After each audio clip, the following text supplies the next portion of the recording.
Hey. Welcome back, everyone. It's been a while. Here we are. It's time for a Gladiator Games. We've got a whole tournament today. We've got our coverage team assembled. I'm Justin. I'm back again talking about this tournament here. I am joined by Effie, Hi. Ben Wheeler, Thank you for having me. It's great to be here. and Elle. Hello. Also, just for the counselor, I don't know what the term is for trifecta, but 5 people. Other L is over there somewhere playing in today's event. So we're all here. It's awesome. Welcome back, everyone. I am glad to be back in the booth. Glad to see some Gladiator today. It is a different format than the last time we joined. It sure is. I was saying to my partner earlier, like running Gladiator games, The Lord of the Rings tonight. Not a phrase I ever thought I'd be saying. I'll be honest with you. It's like it's one of those times where like you look back and it's like, oh yeah, Gladiator's never gonna get demonic tutor. We don't need to worry about that. But like this is like a whole nother like step above absurdity levels. And yet Just here wait we until are. next year. Personally, I love Lord of the Rings. I love Bilbus. I love Grembo. You know, there's Master a Chief. bird. Yeah, All Master of them. Chief. Well, I'm sure I'll talk about the Swedish translation at some point, but good old Bimbo Baggins is top tier for me. We take that. We take that. All right. I think the other important thing that we should do is get our pairings to our players and start things off. You know, we've introduced ourselves. We've talked about what a wild format this is, but let me do the thing. Okay. You do it. You do that thing, and while you do that thing, I will Okay. talk about what we have coming up. We are looking at the feature match that is marked as a feature match. And it is right sure here did do when that I thing. filter by feature matches. It is table 15. We have Telemachos on a Rakdos midrange list. A lot of people have been talking about Rakdos midrange lately, and I'll be honest, I haven't really been paying attention. So I'm gonna ask Elle what the big deal is. So Fable of the Mirror Breaker, good card. Shieldred, good card. We have, as far as new cards, there's like Orcish Bowmasters is one of the best in the set. Yeah. This is also one of the decks where it's like part of the reason we felt we needed to ban Demonic Tutor, right? Is this is a deck where if you Demonic Tutor, then you can answer anything. And yeah, it's so they don't get to do that anymore. They just have to play a bunch of really high quality cards instead. Those poor Rakdos players. Mm-hmm. World's tiniest violin. And I mean, you're a Thoughtseize deck with Lightning Bolt and good mana. Like, that is so rude. You don't get to do that. And then also just answer anything, which could also include your opponent. Like, Demonic Tutor to kill you is a thing this Rakdos deck did do. And it looks like we have our match getting underway here. Oh. There we go. There we go. Look at that.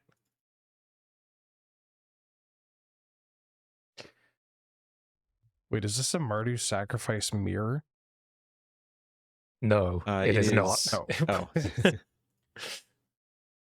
It is Rakdos midrange, and then we have Mardu Sacrifice up top. Ooh.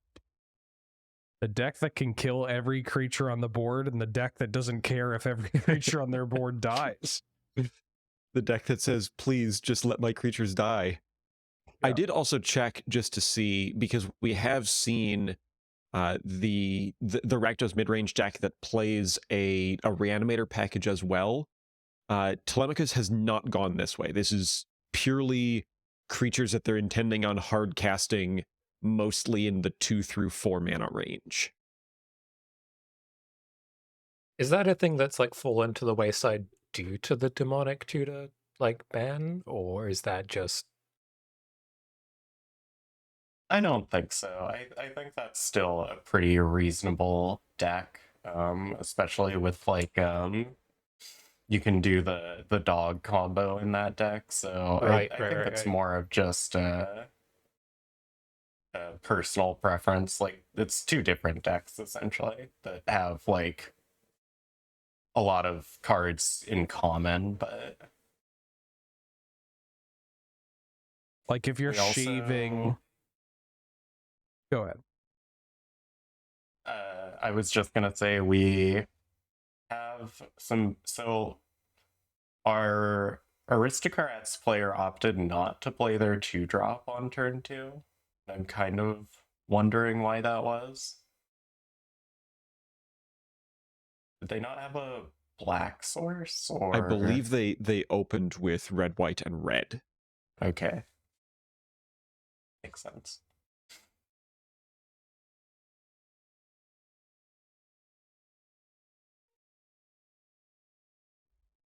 They really, I mean, you're at 5 life. Aristocrats is a deck that can get its life, like its life total can go up and down like it's on a roller Mhm. coaster. But it really needs a blood artist to be able to do that safely. At this point, there's enough. I mean, there's enough on the board that Telemachos isn't looking to send a huge amount of damage with the team. Well, it's going to send a huge amount of damage. I believe the kids call this lethal. But not needing to commit everything to the board. Like, you don't need to put your Crucius and your Shadowheart in danger when you could just throw that big raptor at your Yeah, opponent. trample, very important keyword in this matchup. Mm-hmm. Feel like that raptor is likely a card that sneaks into the version without the reanimator package. Not just because, well, you got more room and you got to fill it with something, but you know, the reanimator package kind of represents the ability to go long, since it's, you know, you're not always reanimating an Atraxter or an Elish Norn.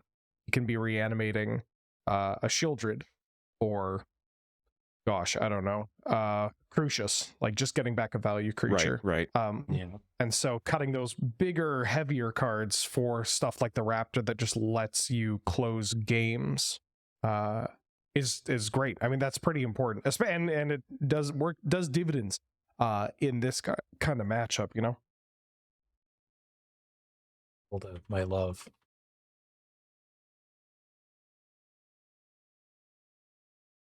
That's a good one. Undead Such an Vizier. efficient little 2-drop.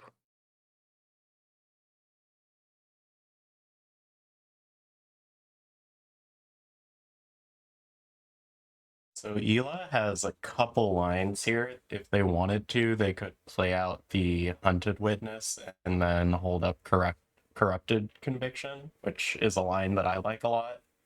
It lets them block the Rahilda without losing a creature they actually care about and get some cards back for it. That is what they're going for, it looks like. Mm-hmm. Did I just completely miss the fact that we got Jury in Multiverse Legends? I think the answer is yes. Yes, I did. They're a good one.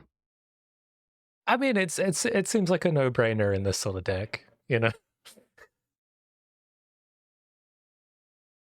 Nice little home. Gela was hoping to hit their 4th land here, or at least convert the Hunted Witness into something that can impact the board. I mean, you got, you know, a Blood Artist, you got a Morbid Opportunist. Like, they're still using their mana efficiently here, but now our hand is, you know, getting a little clogged with 2s, and obviously that Aristocrat looming up at top there. We have the Raptors again. This is pretty difficult for Ela to deal with. They don't really have great blocks. They can jump block one of the creatures and draw a card. their life is a lot less, a lot. They have a lot more wiggle room with their life total now, at least, as compared to the last game. Ooh, Three still cards no off the top, fourth none of them a land, land. though. Yeah. I mean, they were some. Aristocrats. Go ahead. I was going to say there were some pretty hot draws. Otherwise, it's just if one of those cards was land number 4, then you're double spelling with 2 drops, and that feels a lot better than looking at this bank job and going, "Is this the only thing I want to cast this turn?" Yeah, Aristocrats is a deck where its overall curve is pretty low. Like, we're not, I mean, there are builds that just have 0/5 drops in it. Yet you want to play a density of lands because you're just filled to the brim with activated abilities and spots where you really need to double spell in order to, stymie any kind of meaningful attack out of your opponent here. Feel like we are like it's the classic how many lands are you running, but I did take a look and we are only running 34 here. I find that Gladiator is a format where that question is okay to ask. Other formats, when you ask it, you're being a bit of a jerk. In Gladiator, I think because you have players taking mana sensibilities from other 100-card singleton formats, like Commander, like Canadian Highlander, that, have access to Soul Rings and cantrips and all that. Yeah. And I think yeah. even then, like factoring that in, it's not as intuitive. Like it doesn't. It feels like you should be running less, but you kind of just need to shuffle a couple more in just to guarantee that you hit the things that you need to hit. Right. Yeah. Especially with a deck like Aristocrats, where you really, like, your curve is super low, but you want to be double spelling as early as you can. Oh, the Meat Hook Massacre. And you're so pip heavy as well. Hip density. Yeah. As they say.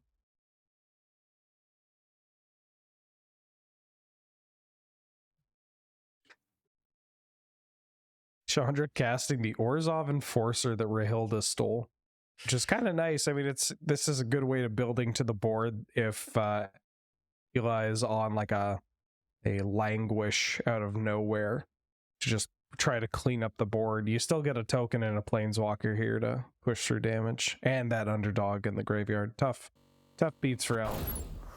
Yeah, like really uphill battle. Like maybe a little bit more vertical. Yeah, I mean, just the card quality of the Rakdos mid-range deck. Like, every card in that deck is so good. The worst card in the Rakdos mid-range deck will be almost indistinguishable when you compare it to one of the best cards in the deck. Like they're like a Doomblade. Like, if you look like at a Rakdos mid-range deck and the worst card is like a 2-mana removal spell or a 3-mana removal spell, and then in some matches it will have the exact same effect as your Fatal Push or your Lightning Bolt. And so it's just like even your worst card just has a job and it does that job pretty frequently, unless it's Heartless Act, and then it's useless. But other than that, you're going to be able to kill something, and that adds a lot of strength in a format that is primarily board based. It's Rakdos is a real menace. I'll tell you that. Oh, very personal. What's your beef with Heartless Act? Look, I like it when my kill spells kill creatures, and there are so many 1/1 counters running around. Just that's modern card design. You want to make a creature a little bit better that doesn't have an ETB, just give it a 1/1 counter in some way, shape, or form. And then Heartless Act is just sitting there being like, ooh, what do I do? Yeah, it has a lion sash and a scavenging ooze. I guess I'll die. Yeah, exactly. I've played a lot of Black Axe mid-range in like Explorer and whatnot to grind up my dailies, and I feel like I've always been rotating through 2-mana. Like, for a while I was on Cast Down, and then every creature I was facing was legendary. I was like, this is a bad idea. And yeah, Heartless Act did the same thing for a bit, where there's just counters on everything. Yeah. I wish I could kill Thing in the Ice or an Armored Scrap Gorger. Guess I can't. Guess I'll Yep. just die instead. All right. It Yeah. looks like we do have a second match to go to. I'd like to ask Barfling and Cyberfly, if you are in the chat with us today, please take a leave while you're playing your game. And we are ready to head into game 2 of their match here. This is a 4-color combo list versus good old mono red. Looking at Barfling's list, it looks like they are trying to either reanimate or polymorph into absurd creatures. Gotta imagine they got the old dog combo in here.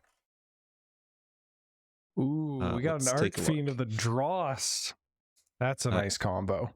L, you are correct. There is a Kroxa and Kunaros alongside the... Where's your the Heartless Act creature. now, Wheeler? Wait, hold on. I'm against Heartless Act. Well, Heartless Act, you can make your opponent lose the game with this card. That's true. That's true. I feel like I'm being set up. It was all planned from the beginning.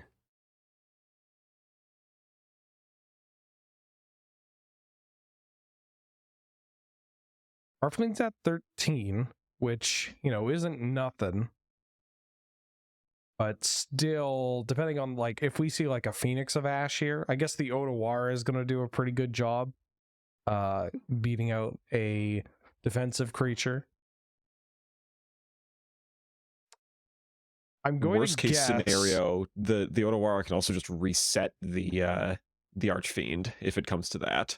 Oh. I'm going to guess, because this Archfiend was created by, or conjured, I got conjured? What's the word I'm looking for? It was created by the 1-mana spell that you draft a Phyrexian creature into your hand. Mm-hmm.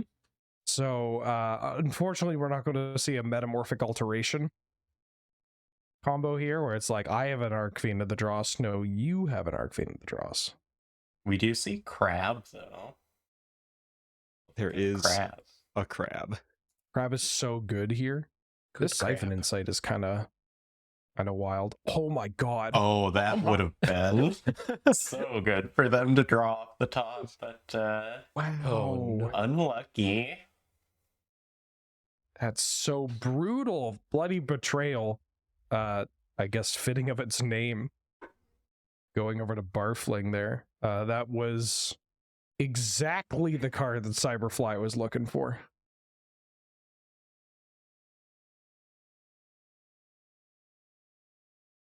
Oh, an Ambergris. Okay. Yeah, Hasty Threat draws 2 cards. Do we Rid of the have... pesky crab. It's going to be a close one here. I mean, the Betrayal does make this, unfortunately, going to be lethal this turn and not next turn. Yeah, getting that Betrayal off the top of their deck, save your life, and then end theirs on the next turn. That is I mean, if not you're a card I Cyberfly expect too. to sit down and see today. Right, and you're including that hoping to catch people off guard, right? Because nobody's expecting the Bloody Betrayal, even if deck lists are open. This is a thing that your eyes glaze over. Right. And it's just so funny if it works. And we were so close just seeing, you know, a victory for bulk bin players everywhere. Unfortunately, Barfling had to be the fun police. And I guess, well, not the fun police, because, I mean, killing somebody with an Archfiend of the Dross that was not even in your starting deck is pretty cool. We take It's that. close. Yeah. How are we looking on matches, Justin? We've got plenty still playing. I'm just trying to pick one that is definitely not going to end Here we go. Let's take a look here. You We need to have. start a counter for that. All right, I'll try to keep it at 0. Yeah. We're going to take a look at who is playing against Incidental.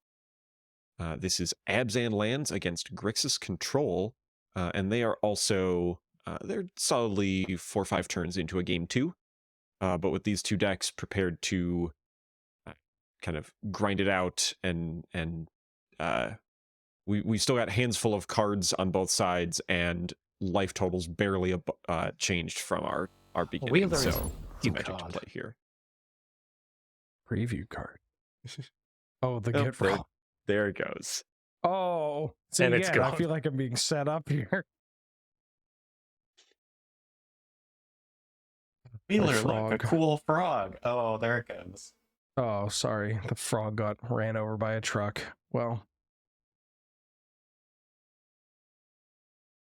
I I do tried. like City Stalker Connoisseur. Who doesn't? Yeah, discarding the Renin 7 also pretty good right here.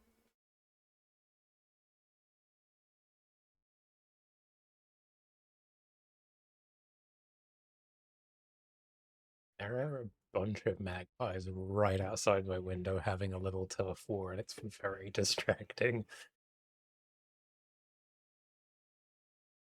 You know, I can't say I planned for that as part of our coverage today. It's the bonus fight.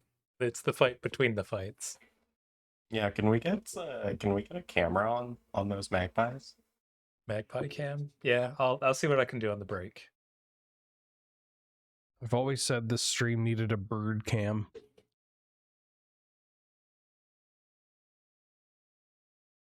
Where are we sourcing the birds from?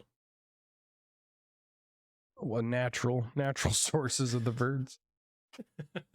I hope so. Locally sourced birds.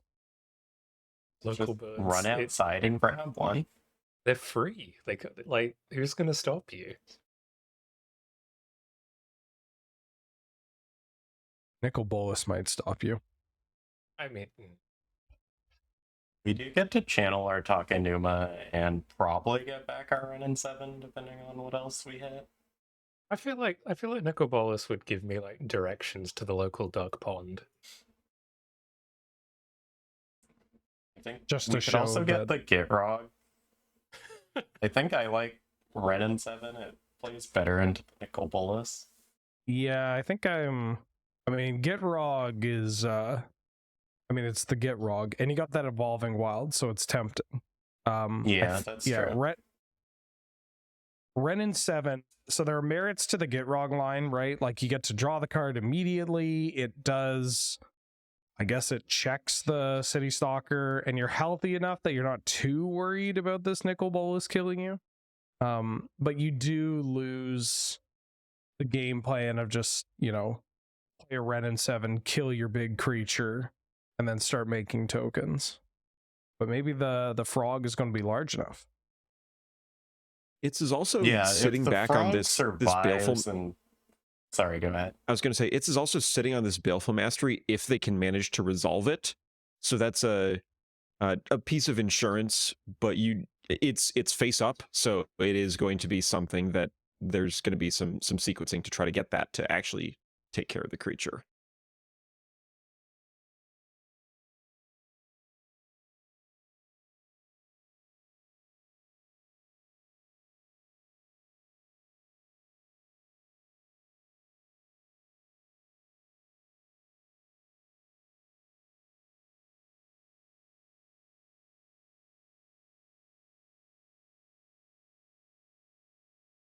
Worth noting, if we had kept the Gitrog in the graveyard, we actually have exactly enough mana for Agadeem's Awakening X equals 5. So we could have tried to go for the world's largest Agadeem's Awakening. So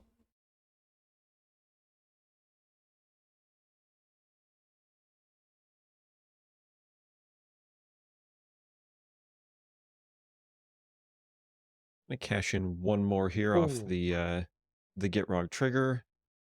We can get a land off the top. We could still go for the world's biggest Agadeem's Awakening.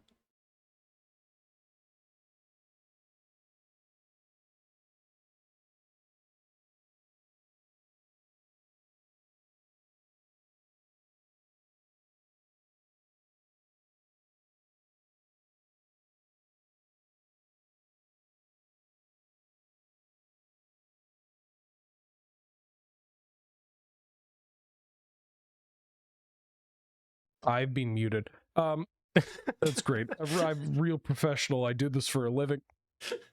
The Green Warden does check the Nicol Bolas here, which is nice. Obviously, letting you hit some lands is pretty important if your game plan consists of casting Emrakul the Promised End Yep. or a massive Agadeem's Awakening. A little surprised that they've held on to this Baleful Mastery for so long. I guess your opponent's missing land drops. Nicol Bolas already hit a card out of your hand. You don't want it to be too much of a bad beat. But if we can, I mean, if we can find her, well, We're getting either a removal spell or a tainted pact, so Probably just tainted. Oh, okay. yeah, I think I like just getting rid of the Green Warden here, because our opponent is pretty low.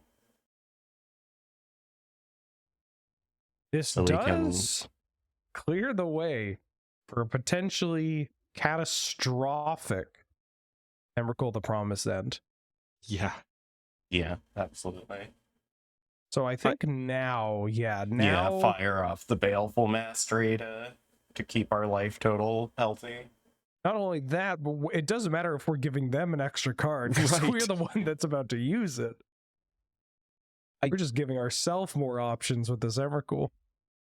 We're also don't keeping think- our life total healthy so that we can Agadeem's. Yeah, so we can play the Agadeem's here and guarantee the Emrakul. Whereas if we just, I guess we had the Garen Break, Castle Garen Break. We didn't need to Agadeem's. Yeah, I'm curious about that choice. I guess maybe they didn't remember the castle. I don't know if this is a thing that you ever think about ahead of time, but I think Grixis Control might be one of the best decks to Emrakul. You're just going to be able to unload their hand in a completely useless direction. We do have agree. cards like Kefnet and Shieldred where like those cards are going to be a problem no matter what, which is kind of awkward. I agree with the sentiment. However, Incidental appears to have a hand. Yeah, this hand is It just happens to be so well sculpted to not get screwed over by Emrakul here. Yeah, they were putting their deck together and they were like, all right, well, I can't be vulnerable to Emrakul in my Grixis deck. I gotta be ready for that. I'm not going out like this. Yeah, like there's no good way to do this. No, because the Chandra is likely killing LTS, excuse me. It's both. They can't spell. Gotcha. Although we don't have Yeah, Chandra mana, right? They're missing double red. Okay. Which is somehow worse for us because we can't like play on our Chandra and then And- Bowmasters our Chandra and then Chandra Yeah, kill like the down Bowmasters. It's kicker. just Yeah. really rude. Really rude of Incidental to have a hand that is just so good at getting around this Emrakul. So we're really hoping Incidental doesn't draw a mountain. Oh, they have the Sulfur Oh, Falls. they have the Sulfur Sulfur- yeah. Falls. Oh. Okay. I mean, this is going to be one of those situations where you're just paralyzed for choice. Yeah. You just, you got the adrenaline flowing through your body because you know you're going to cast this Emrakul, and maybe you miss your Castle Garen Brig, and you're like, it's fine, whatever. They're so dead. They're so incredibly dead.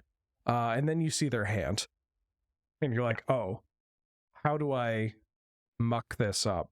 And I think one thing players don't do enough with Emrakul is play your opponent's land, because that feels like you're doing something that's good for them, but you are trying to ruin their whole career. And I think maybe players can get a little tripped up on that. And I'm not saying that's exactly what happened, but getting rid of that Chandra felt like priority number one, you know? Yeah, definitely. I think we will have time to grab one more match for the round. If Effie lets me know once we're set up. But the last one for round one is going to be Furthest Chunk playing Boros Aggro against Soulfire on Sultai Midrange. They have played to 1-1 so far and have just kicked off a game 3. They're a couple turns in. I'm taking a look at this. Oh, that code is right. Oh, there we go. Yes, I am. Whoop. Sultai Midrange, I feel, is a decklist name that could be a great many things, but looking over this, I think this is just good creatures and spells in the Sultai colors. I don't see anything particularly focusing this deck in a direction other than that. And it looks like the Boros Agros deck is an equipment deck. Oh, it is. I've fought this too many times. It's Chunk's Boros equipment list, with the best card in this deck being in play right now, Arms Scavenger. My God, if you don't get this card off the table, it just draws you so many cards. And it's funny because the equipment deck, like, you want to include a whole bunch of equipment, right? But you don't want to include a lot of the 1-mana pieces of equipment because they're bad. Mm-hmm. But if you just so happened to be gifted these cards, you're so happy because you just have that density of cheap equipment that you can, stack on your creatures and maybe, get some of your payoffs doing things. It's it's a real humdinger of an inclusion. But you're never actually gonna, draw a spare dagger on turn 8. Right, yeah. You remove the cost of inclusion while still getting to reap the benefits of having a steady stream of equipment. Every upkeep? Well, your upkeep, but yeah. Jeez. So we could have gone for Aowen to get rid of this Glyph, which I think I like that line personally, because now we don't have good attacks. Aowen is a new card that I've been a pretty big fan of. I've been playing her in my Boros Winota token stack, and creatures in this format are really big, so she very often will have a target to exile. It's gone forever. If your opponent has other blockers, then you can get through them, usually on the same turn that you play her. Big fan of this card.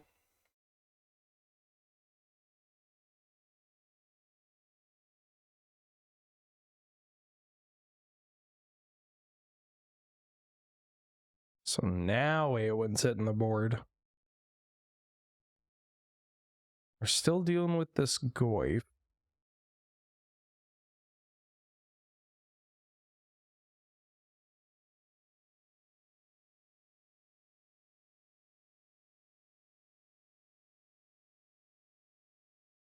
Oh, everybody's going. I mean, we have... Nothing can block that well. The Scavenger can block in a way that trades with... I guess it can trade with the Aowen here. It can trade with this Arms Dealer. The Arms Scavenger. Not Arms Dealer. Yeah, so we get to trade our creatures off, but where that leaves for this chunk with 2 creatures and a million equipment to put on them, so. Although I suppose we also have a Lily who can downtick, so. If we have, especially if we have a removable spell, then this is looking a lot more manageable for Soulfire.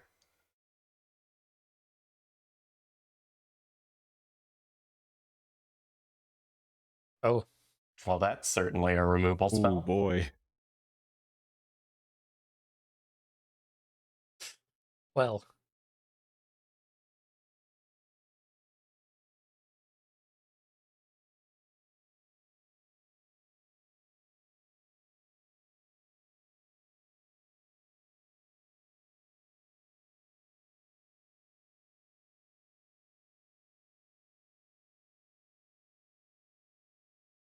Okay. Kemba's a pretty interesting engine. Although untapping with a Kemba might be a little difficult against Sultai that has the ability to, well, it's going to draw 1 for turn and then potentially draw 3 more cards. Yeah, these Yeah. clues are just gonna keep going. That is. First strike, death touch. Oh, but Oh. Mhm. there we go.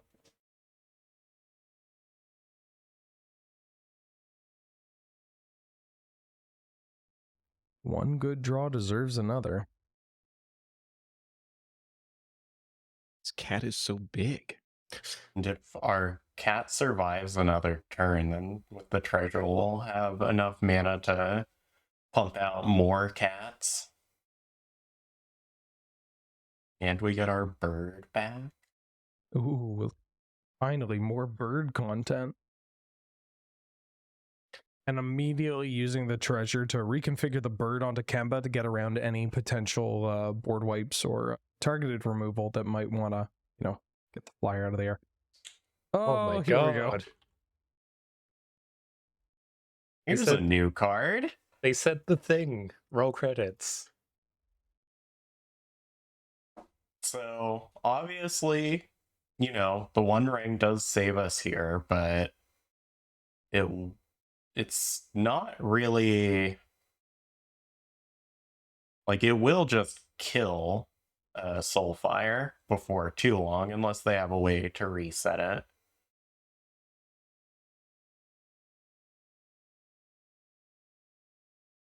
Yeah, this isn't the, oh god, my opponent's casting the One Ring and they're at 14 life or so. Yeah, definitely. But this is the kind, Sultai is the kind of deck where you don't exactly want to be giving your opponent too many cards. They may just die to their own ring. As somebody that's done that a couple of times already. Very much could happen here. They need 2 kills. Well, they need 3 actually, because we have a cat being made, and then we have a bird in the back there. You know what they say, a bird in the back is worth at least 1 cat token. They do say that. I was going to make some sort of reference there, and I realized that I had no idea where that sentence was going, so I'm glad that you made the attempt and figured it out on the fly. Yeah, it's what I'm here for. Alright, and we did not have the removal spell. That will be the end of the match. Yowza. I'd have just let them die to the One Ring. Jesus. Send a message. Just do it for me, Can't And be that- bothered. you figure it out. Yeah. We need to fix this auto mod. It's getting out of hand. Idiots with a capital I is not allowed. It's so funny to look back through the list of terms that we have had to allow. I'm Without a mod. sure it's my fault. So I've made it too sensitive or something. But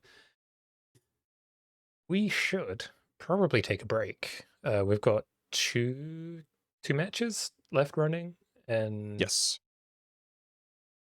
yeah, they'll probably be over soon, right? Do you have eyes on them? I do have eyes on one. It is actually just going to a game 3.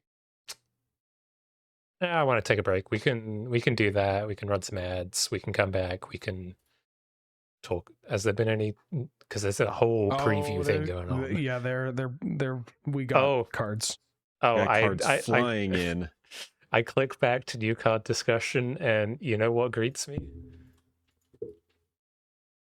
Primeval Titan. Yeah, it's prime time. Prime time, baby. Okay, then. That's a choice include.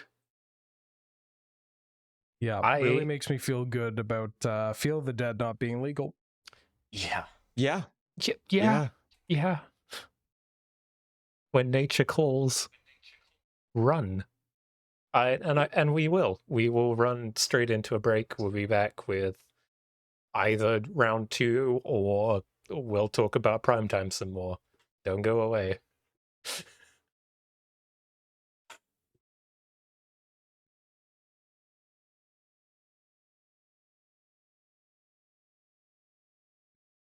Whip. Hi, Comes with Wheeler. sound effects now. Hello. How you doing? I'm good. How are you? Oh, not so bad. Love to hear it. What are we doing back here? What we're doing back here is we are letting our final game of round 1 play out. It's a monocolored control mirror. Cat Muzi with mono black and Casey on mono white are duking it out. But as they finish that up and we get our round turned over, we're going to take a look at what we have coming up for the Gladiator format via the upcoming Explorer and Historic anthologies, because there's some spicy ones. Yeah, some good cards. Some good cards. Like Hoof is getting all of the good cards, and I've already yelled at Mila for this. Good. But I believe what was the other, what was the one that they led with that was a green Tooth and Nail. Yes, Tooth and Nail. Alessandra and I were talking the other day when those were the only cards we'd seen, and I was going through things that could conceivably be in an Explorer anthology, and I brought up Cord, and we both said, well, we're already getting Tooth and Nail, so they're probably not going to give us another big green tutor. And they sure did give us Cord Calling. They sure did. It's choice. It's a choice that somebody made, and I don't know how much I respect it. But I mean, we were going to get Cord eventually. Sure. Yeah, but right now, Pioneer. Yeah. I mean, it's fine. Green also didn't, it's green. How bad could it be? They just got another 1-mana dork. Yeah. Yeah. I mean, technically, Deathrite Shaman, I wouldn't recommend people in a mono green list necessarily play Deathrite Shaman without fetches, but, it's another card. Yeah, Halfling. That's the 1-mana dork I really want to, It's a good one. That's the good one. This is also a 1-mana dork. They've got to stop. Like, it's... I mean, if your opponent turn 1 Fabled Passages, then sure. Is Deathrite the card that has the peak difference between the reputation it has or what people want it to be and what it's actually going to be with the current Gladiator or Arena card pool? Oh yeah. Yeah. It goes from the second best 1-drop of all time, arguably the first. It's the tough. To just this card that is okay if you're using your graveyard. Right. Like, this card without fetches is not what you think it is, because, in like other 100 card singleton formats or in fetch land formats. I guess there are no fetch land formats with this card because it's banned in every single one of them. But yeah, when it's just the shaman, it's pretty meh, you know? Yeah, it's like a worse Grim Lavamancer in our format, kind of. Does kill through the One Ring. There's always that. There is always that.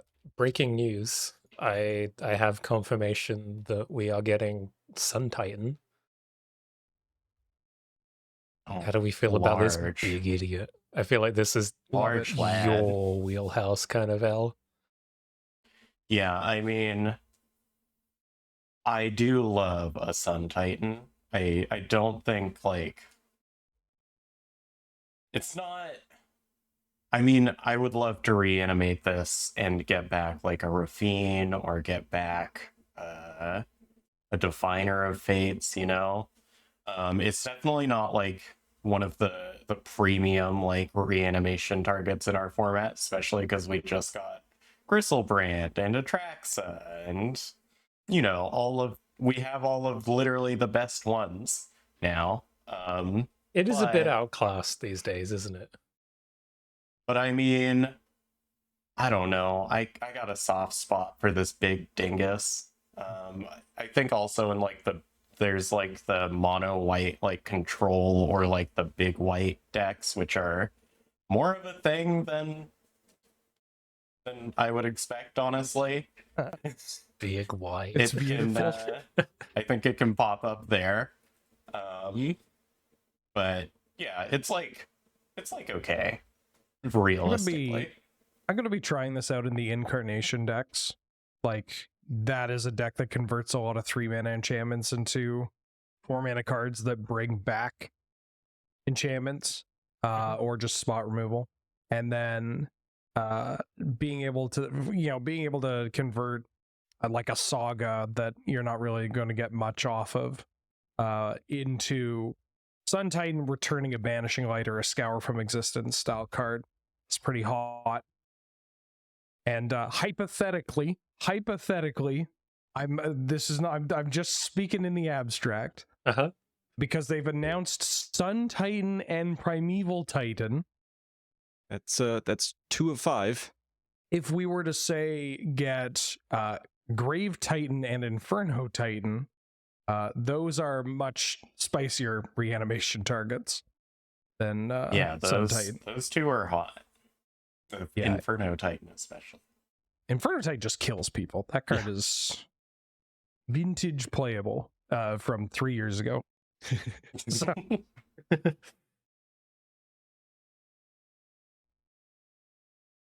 we do have there are two sets hypothetical 2 sets of lands that we're getting. Yeah. We're getting we could talk about the boring ones before we talk about the exciting ones. I mean, the boring ones aren't even that boring. The Battle for Zendikar lands, Yeah. Canopy Vista and Cinderglade are the ones that have been officially previewed here. The Tango lands. Let's get Canopy Vista up. Yeah, it's like, we already have like the other half of this set, right? Yes. No, these- No, I don't believe so. The other half doesn't No, these- exist, does it? No. What It am I does not. thinking of? You're You thinking of the Innistrad the- lands. Yeah, the Snarls. No, not the Snarls. The The, basic versus other. Those are words. Yes. That have yeah, meaning. the slow lands, yeah. yeah. Yeah. The Tango lands are still not bad. They're what you hope the Snarls would be. You know? Like, the fact that they have land types makes them so much more reasonable to include, especially if you're playing something with, like, 3 or more check lands. In a 2-color deck, it's just free real estate. In a 3-color deck, you just have check lands. And then you'll just, like, catch yourself and you're like, oh, yeah, I fetched... or not fetch, but I have basics because, you know, I play at least 8 of them or whatever in my deck. They make your snarls better though. You can reveal That's this true. off of your snarl. Uh-oh. Yeah, realistically, I think these will be good in 2-color. I don't know if 3-color needs them at this point. Our 3-color mana bases are I don't think kind 3-color can afford wild. it. I'll be honest with No. you. Like, yeah. yeah, I could think putting this see- in 3-color is a liability. I could see some of these, like, if we do see some 3-color control variants, like 3-color control with blue in its mana base, we could see some of them show up under the same kind of like sentiment as the snarls, or the, you know, it's like town and what is it, choked estuary are just like the best versions of those. So like the blue X ones are the more reasonable versions of those lands, because just like being able to have the right color on turn 4 is a bit more important if you're just blowing up the board. And as we get better mana bases overall, people can experiment with playing 3-color decks, especially bigger mana 3-color decks where, like, you know, they're not trying to double spell early on. So I could see them maybe, like, as the format develops, but yeah, stick to 2 colors. But still, getting better mana for 2-color decks is it's an honest job. Honestly, I'm more excited about good mana for 2-color than 3-color. I feel like 3-color is already like kind of good. spoiled. And speaking Like, of, they got a full cycle of triomes. They've had enough. Yeah. speaking of good mana, we're also getting the Horizon lands. Yeah, these are the Oh, ones that yeah. I'm giving a much bigger think about. I think that's an interesting one. It's Yeah, like, what if these Pain ones lands, are but maybe better? these ones are great. They're different than Pain lands because Yeah. obviously you don't have the option to not hurt yourself when you're tapping them for mana. But I mean, I think these show up in a lot more decks. I think these are good in decks with more colors. They're also good in decks with only 1 color, because you can still have them as just a land that later you can crack it, draw a card in your mono red deck or whatever. I was going to say chat's popping off about that. I was going to bring that up. Just windmill slam into mono red. Just, Yeah, mono white as well, yeah. Mono red, mono white, mono green, mono black, like any deck that just wants untapped mana early on, but can also just convert that into value later, that isn't affecting like the casting of old growth troll, or, you know, I can't think of a double red 2-drop that isn't Stigma Lasher, and Stigma Lasher is not in our format. Eidolon of Revels or whatever, right? Like being where able did to you have, pull that from? I don't know. I thought double red, and my mind went to this unplayable card from like Eventide. But yeah, they're great. They really good for pip, like proactive pip dense decks.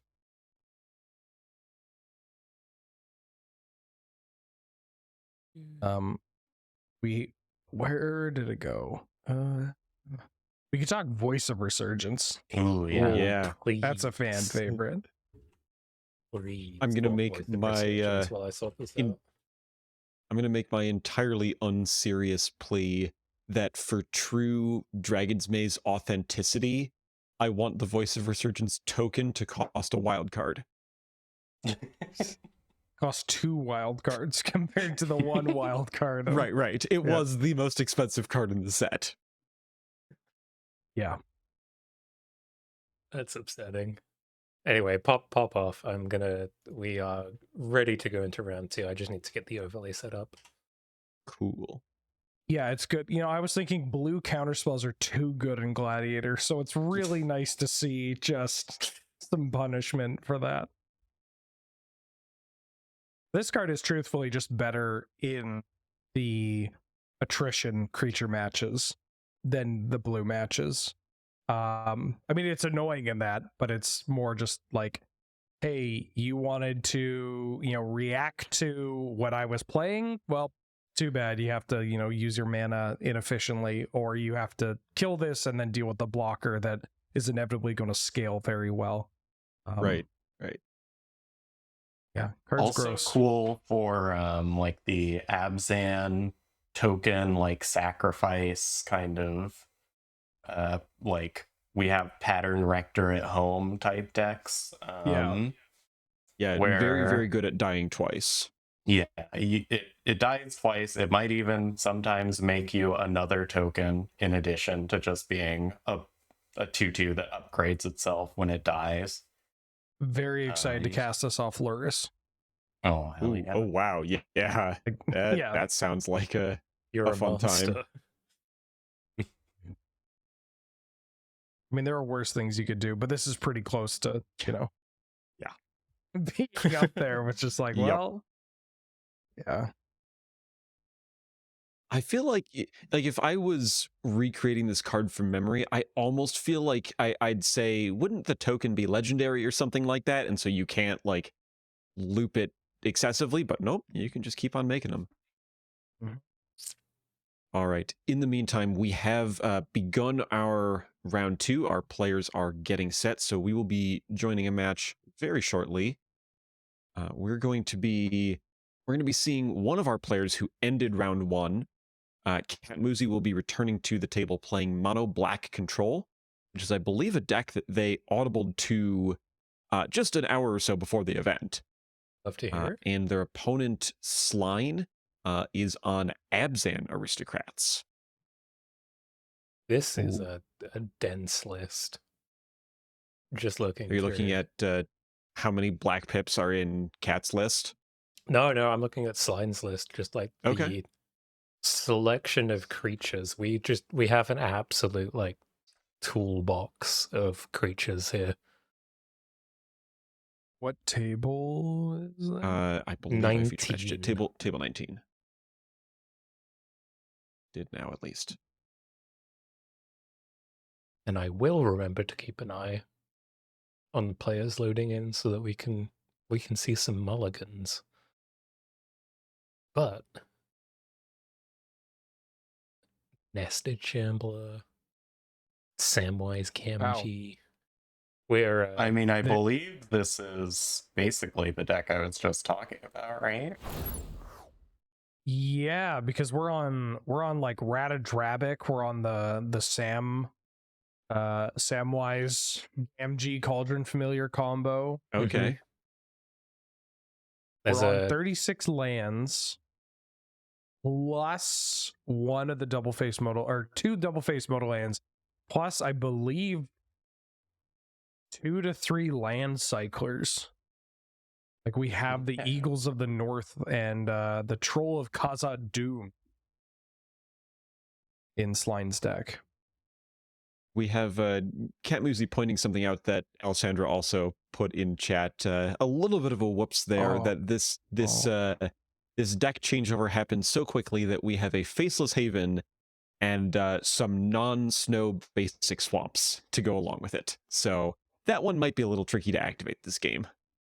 Unfortunate. Happens to the best of us.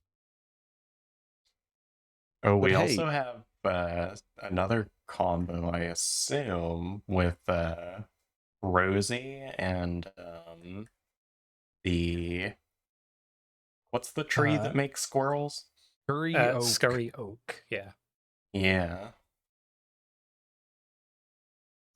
So yeah, lots of Is that just like combo shenanigans? Is that like alternate Scurry Oak Heliod combo, or I think so, yeah. Yeah, basically. Heliod combo, I guess, relies on you having some kind of Soul Warden in play. Whereas Rosie and the tree are just 2 peas in a pod here. Rosie just says literally what you need. It turns tokens into counters, and Scurry Oak turns counters into tokens. Yep. And also Heliod, like, on his own is not doing as much in this deck as Rosie or Scurryoak can do if you don't have the combo. Like, you're not really building this. This deck isn't built around life gain. Hmm. So yeah, and it looks like they aren't playing Heliod, so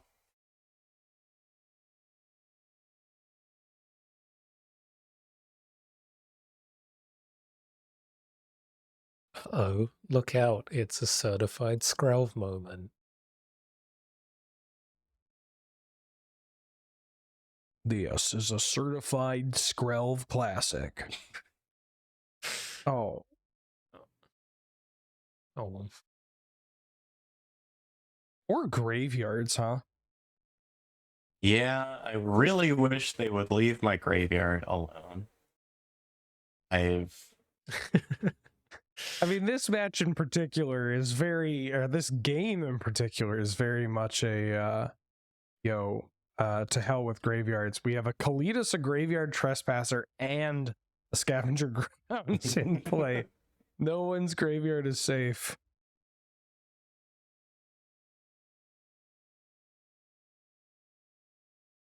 But Skrell with Kalitas is pretty scary. Yeah, that's going to be nasty to deal with. We have a Cruelty of Gix, so we can I imagine, yeah, we're doing the full set of abilities. So I feel like we're probably tutoring for some kind of wrath when it comes back to our turn if we're Catmusi.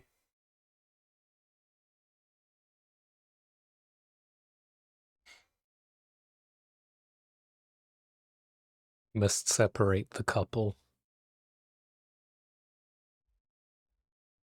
Cat Musi known home wrecker.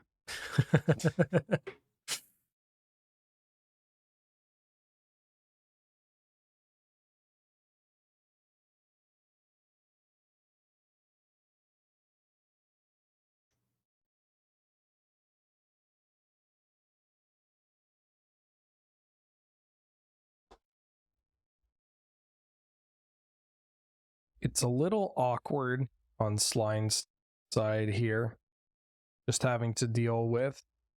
I mean, I guess if we're playing a board wipe off this Cruelty of Gix, we're going to be getting ourselves a token. But then we just have token plus Rosie. We have to fight at least through this last chapter, the Cruelty of Gix plus this Maze Mind Tome.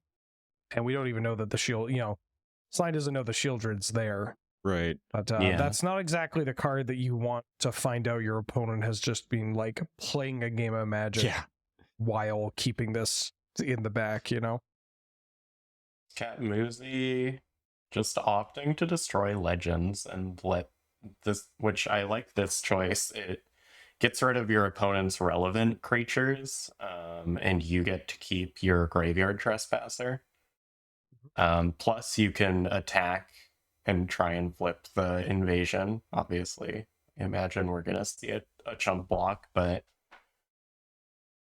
yeah, Invasion of Fiora is a pretty slick wrath to get off of our tutor here. It's a good one. It really does speak to Black's need for damnation in this format. In this case, it was, it's beneficial. You do run into spots where, Crux of Fate can do something similar, but the invasion ends up being a bit more just if you need it to kill everything, it can kill everything. And if you need it to just kill, one side of the board, you can set up spots where that is what happens. That's a very slow tilt on the invasion of Fiora there. It needs a sound effect. Yeah. It's become a bit at this point, but like I don't have sideways card technology, so I'm just doing it by hand. Oh, there's no good way of doing it. No, I really wish there was. But we can look at my chaser instead. Ooh, opting for Sam so we get back our Cruelty of Gix. That's a sick play. and then not even casting it because we have other Sheldred to play We got first. Shieldreds. We have various Shieldreds available. And we're about to get a little cheesy.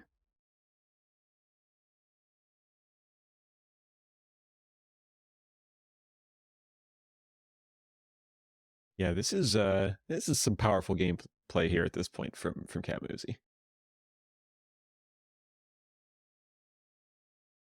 I gotta imagine Yeah. if you're in Sline's seat, you know, you mulligan to 5, and you're hoping to get out from under that off the back of creatures that replace themselves when they die, and, you know, cards that bring friends and all that jazz.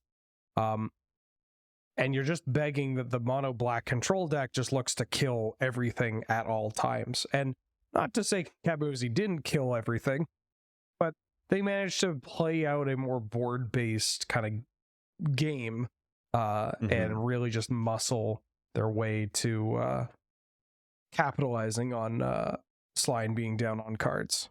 Mm-hmm.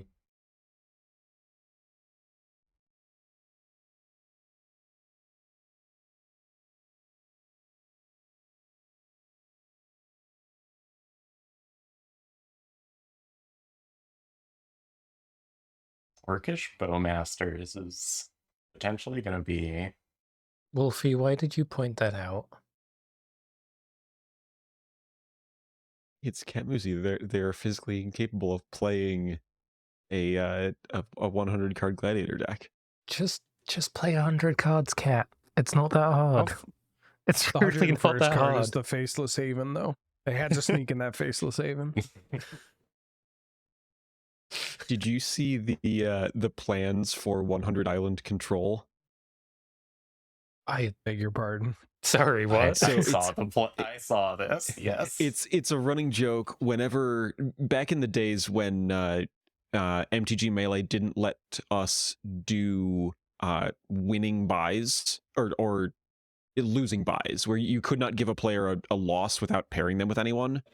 Right. I would register myself playing mono blue control with 100 islands, and then just pair that player and give them the win. And so 100 Island Control has a 100% win rate in our format. Wow. And so Cat is attempting to build a 240 card mono blue list that is playing 100 islands. So upset. My condolences to their computer and to their arena client. Uh-huh. How about Battle of Wits? Am I right, gamers? Nope. No. Please, for the love of God, no.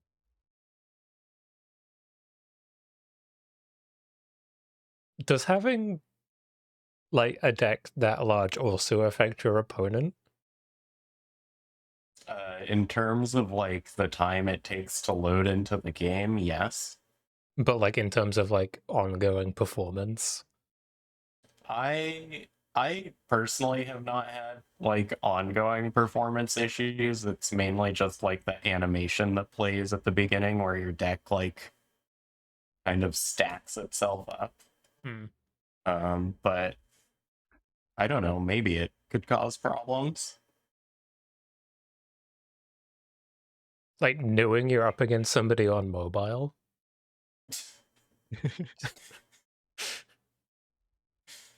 Maybe it does serve a purpose then to get people to stop playing Gladiator on mobile. I mean, power to them, but at the same time, how I worry for your eyes in like 5 years.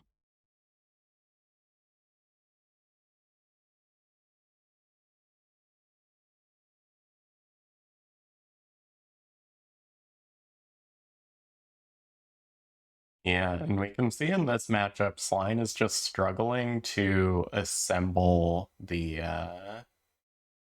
synergy pieces that they need to get their deck to really function. Every time they play a creature, the mono black deck, I mean, it does what mono black does, it kills the creature. Which is a little rough for them.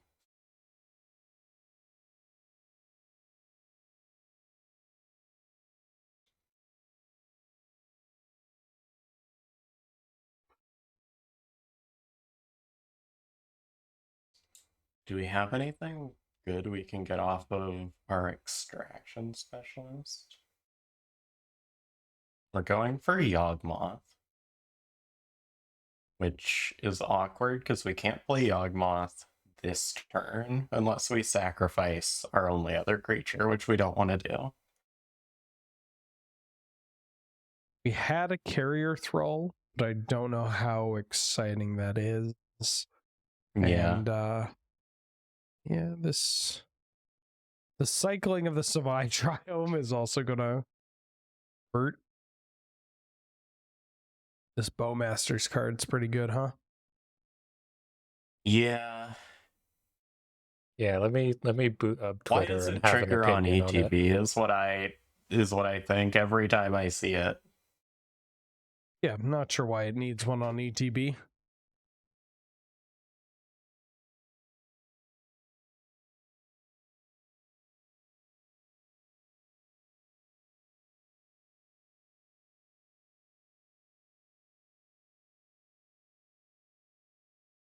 And Muzi also has another removal spell locked and loaded for when this Yawgmoth hits the table. We can at least get a card out of our Scion before we lose Papa Yawgmoth, but it's not ideal.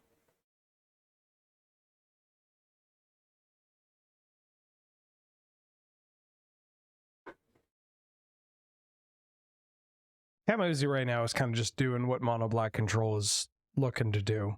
You know, killing the creatures that hit the table and drawing 2 cards a turn. Now they're hitting their land drops. I was going to say, the one thing that Mono Black really likes to do is draw 2 cards a turn and have one of those cards be a land and the other a kill spell. And if they could do that yeah. over and over again, they feel pretty good. Muzi opting to just kill this Kalitas. I kind of wonder about letting the Kalitas live and then just playing your Shieldred to kill it instead. I suppose this line we can just keep getting cards off of our Bankbuster, play out another dinky little creature to slowly chip away at our opponent. Mm-hmm. Have the cling to dust in the back pocket. Rat-a-dab-a-dab-a-dee-cheek. Boffinata.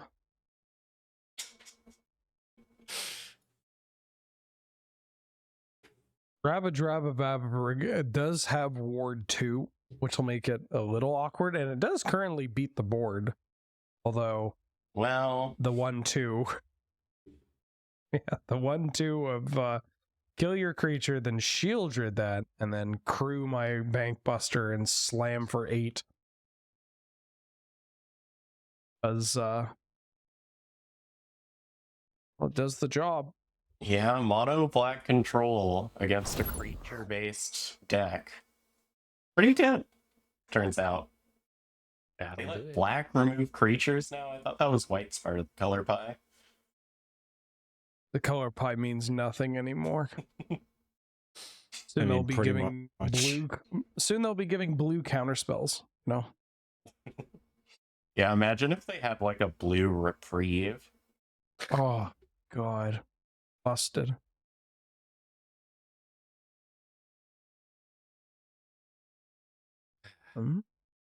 What is do I know the lore on Rat-a-dab-a-dab-a-doo? Is there lore? Oh, there's always lore. Ratadrabic lore. And Urbor is a lich from Dominaria. That's it. Nope, that's it. That's all it says. There you go. Okay. Sounds legendary to me. Yeah. He was a proper noun on the card from Minions Murmurs from and Smallpox. Yeah, he was a named entity on some cards in Time Spiral. Oh, what would hold it? That's it. That's yeah, this one, this idiot.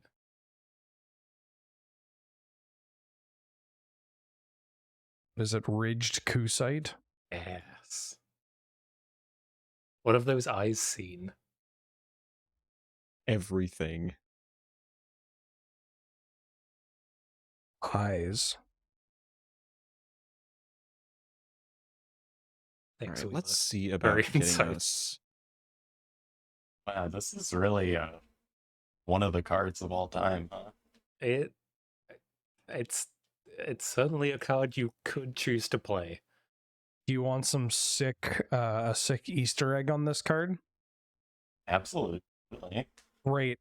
So it's a spell shaper that spell shapes target creature getting +1, +0, and first strike, which is a card called Guided Strike. And Ridged Kusite is an anagram of Guided Strike. Oh, cute. Very There you cute go. magic That's a neat one. designers. Magic designers sure love rubbing oil on themselves, being like, "Oh, we're so smart. Good Easter egg. Oh, that's see- just for us." It's even There's a got similar thing with like the amulets, right? it's got the Yep. haunted eyes and everything. Look at that. What a callback. I would love to see video footage of the moment in R&D when somebody realized that if they printed an enchantment land saga, it could be Urza's Saga, type line Urza's Saga. Like that, I think that's peak, aren't I a clever designer? God, I'm so smart. The largest brain. Yeah, I'm trying to find us a game. A lot of these games are close enough that I'm not willing to throw to them. All right, let's try this one. Here we go. Hey, The Almighty Cheddar and Sky Arrow. We will be Please. coming to your game, please. Ugh, that's not what I wanted. Well, what table Hey, are we? Wheeler brain freeze. I don't remember what I was gonna say, and it wasn't brain freeze related. But like, can we have brain freeze, please? We do have Into the Breach, or No, no, so not Into the Breach. What's it called? Underworld breach. Thank you. See, here's why we shouldn't get brain freeze, because then Cat would have a reason to play over large decks to not get brain freezed. Oh, I got some bad news for you. The math doesn't work out that way.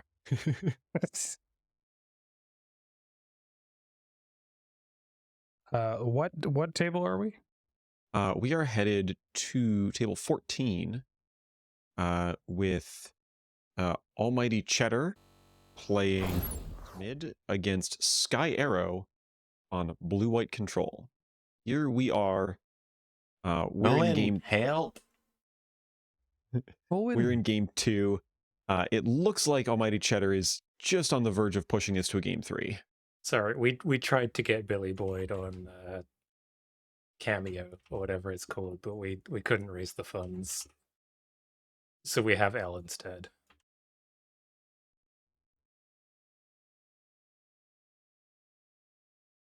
I hope they got Billy Boyd back for Wilds of Eldraine. If Billy Boyd fucking doesn't do hope the so. voice for Will. This blue-white control list is wild. Ooh, we have Shark. Oh, well, we have the Urtai in hand. Never mind. Got excited for a second, but we have actually 1 million ways to deal with this shark. so many ways to deal with a shark.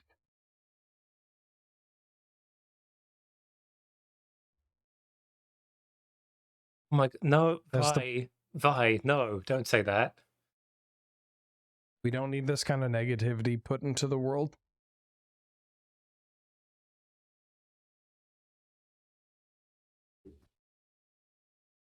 This blue-white list is 41 lands. I'm a big fan of that. That's very Now large. that's the Gladiator mana base. It plays Dream Trawler. Big fan of that. I'm Oh, hell not. yeah. Um, And people are always talking about, ooh, Dream Trawler. Oh, it's so annoying. It's so bad. Just if you let your opponent have a 6-drop, you should have just killed them faster. Mm-hmm. Or just play one removal spell at the right time to tap them out and kill them. Mm-hmm. Oh yeah, definitely back in Standard, I won a fair few matches just by making them tap it every turn for 2 or 3 turns. There are some neat cards in here. In the blue-white list. Faramir, the 4-mana Faramir, Prince of Ithilien. We have the Palantir of Orthanc. Another card. That's actually a card I've been thinking about quite a bit. The Palantir? Yeah. You've been pondering that orb? I've been pondering the orb. What do you want to do with the orb? That's a good orb to ponder. I think I want to play it. I think I want to play it more. Not just in Gladiator. I want to play this orb. Love this orb in like a big red deck. Speaking of orbs, it's the orb. The orb. Everyone ponder it quick. Hey folks in chat, we're gonna need your help here. Everybody ponder that orb.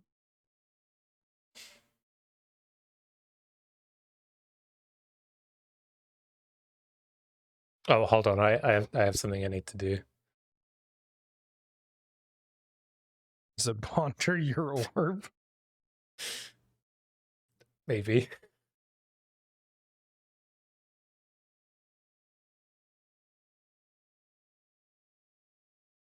On the topic of this Palantir, though, I think this card is a lot better than it looks.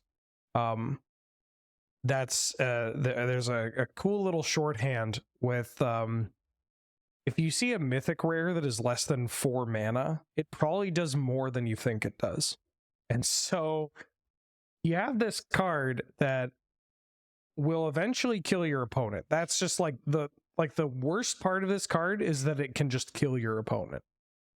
And it does so by letting you scry 2 every single end step, which is pretty relevant, right? Like getting that, it's very similar to just scrying in your upkeep in a way. And so if it's just letting you get some free scries, like if it's letting you Castle Vantress kind of every turn, while also potentially doming your opponent out, that's pretty great. Or just preurinating, that's also pretty great. Like it's just every part of this card ends up being relevant. I'm a big fan of it. I mean, I'm also a big fan of having 2 Teferis at the same time. Jesus. Sky Arrow, how come your mom lets you have 2 Teferis? Yeah, and Almighty Cheddar doesn't really have much to pressure these Teferis. Yeah, this Ledger Shredder has been sitting in hand, not really. I mean, I believe it got bounced by Teferi. Yeah. But the Tefer 3, I guess. Ain't nothing fair about him. You're approaching the point where just milling with the orb is starting to look a little scary. Oh, I say is thick. 9. 9. Yeah, the orb. I'm orb. You what? I'm orb pilled. Gonna quote you on that later. Yeah, feel free. Jeez. I was hoping we'd see more of that match. That seems like a matchup that can go long. Unfortunately, they had the orb, which orb. Yeah. Really just started killing people. Orb ends the game, one way or another.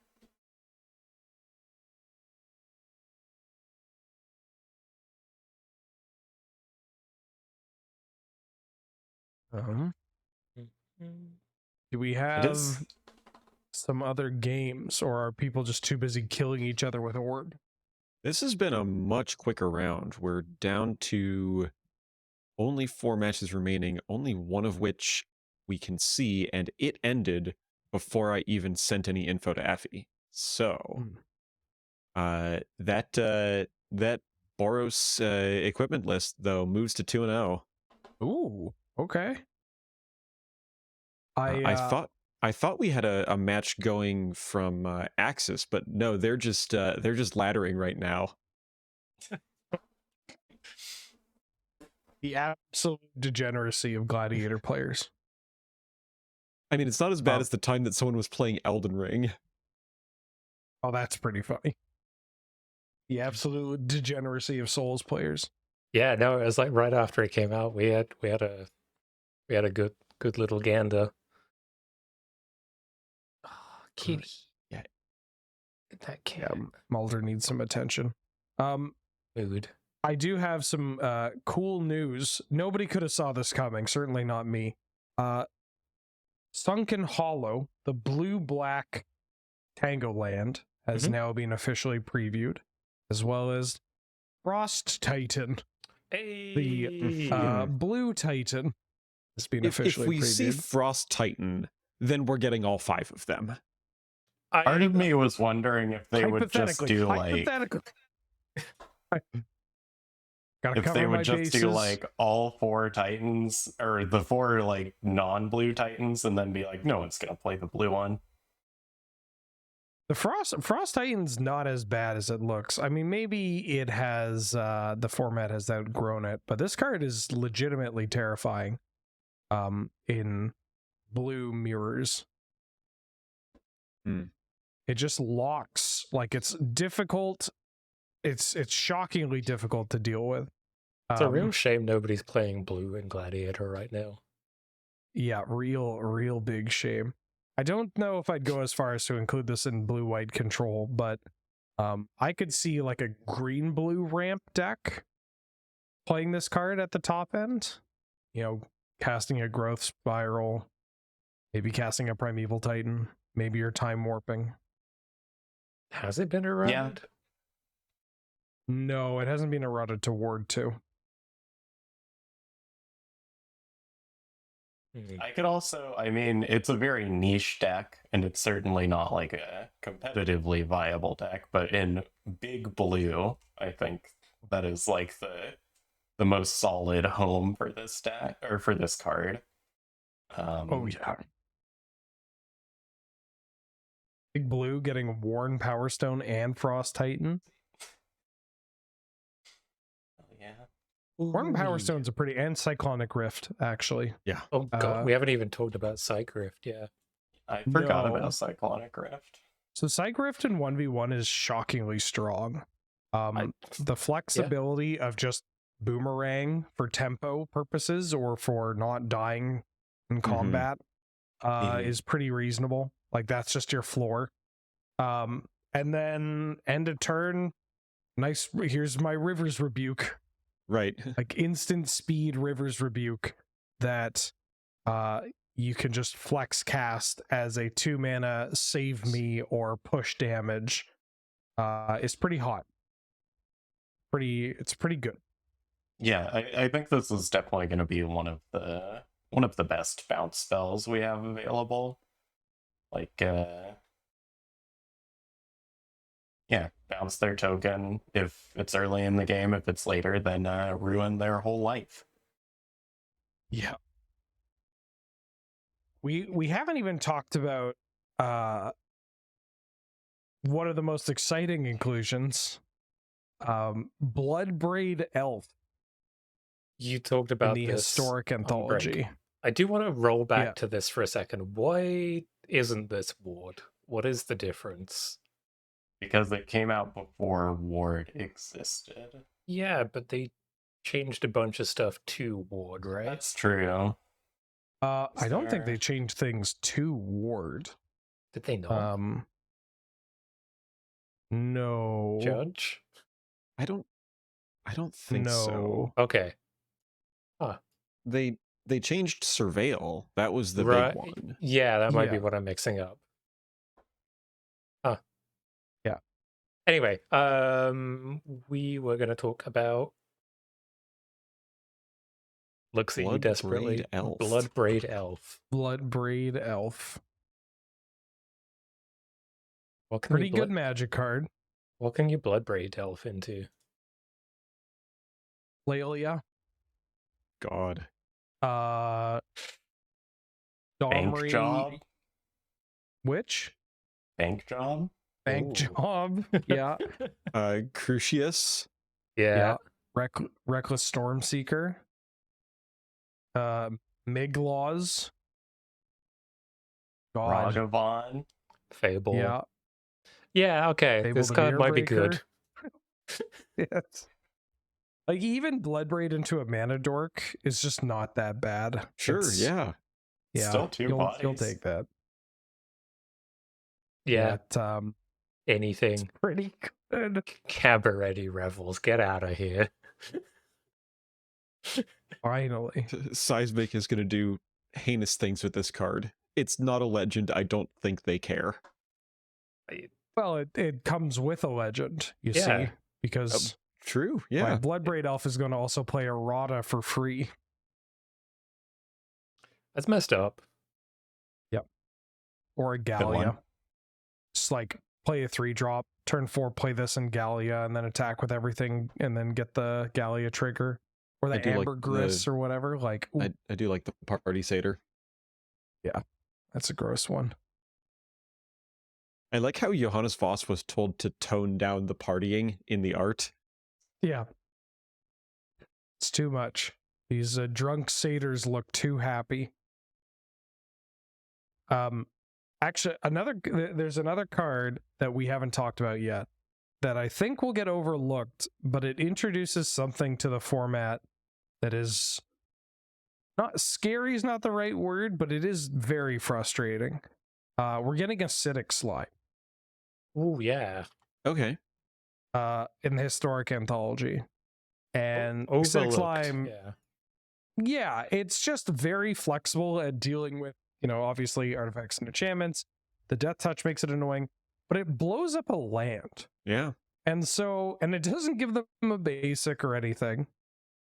And so this card in like ephemerate decks, or even just in a black-green, like the Rock or Abzan, like creature toolbox style deck, like getting to slime somebody twice is just, it's gross. It does a lot more than it looks. Like Fable the Mirror Breaker with this card is kind of hilarious if you're playing like yeah. that play pattern, right? Yeah. Like you just Fable on 3, make the goblin, get the treasure off the goblin, slime them.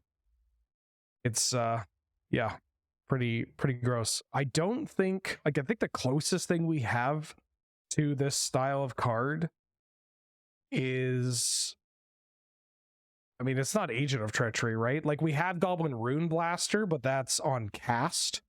There's no destroy land on ETB.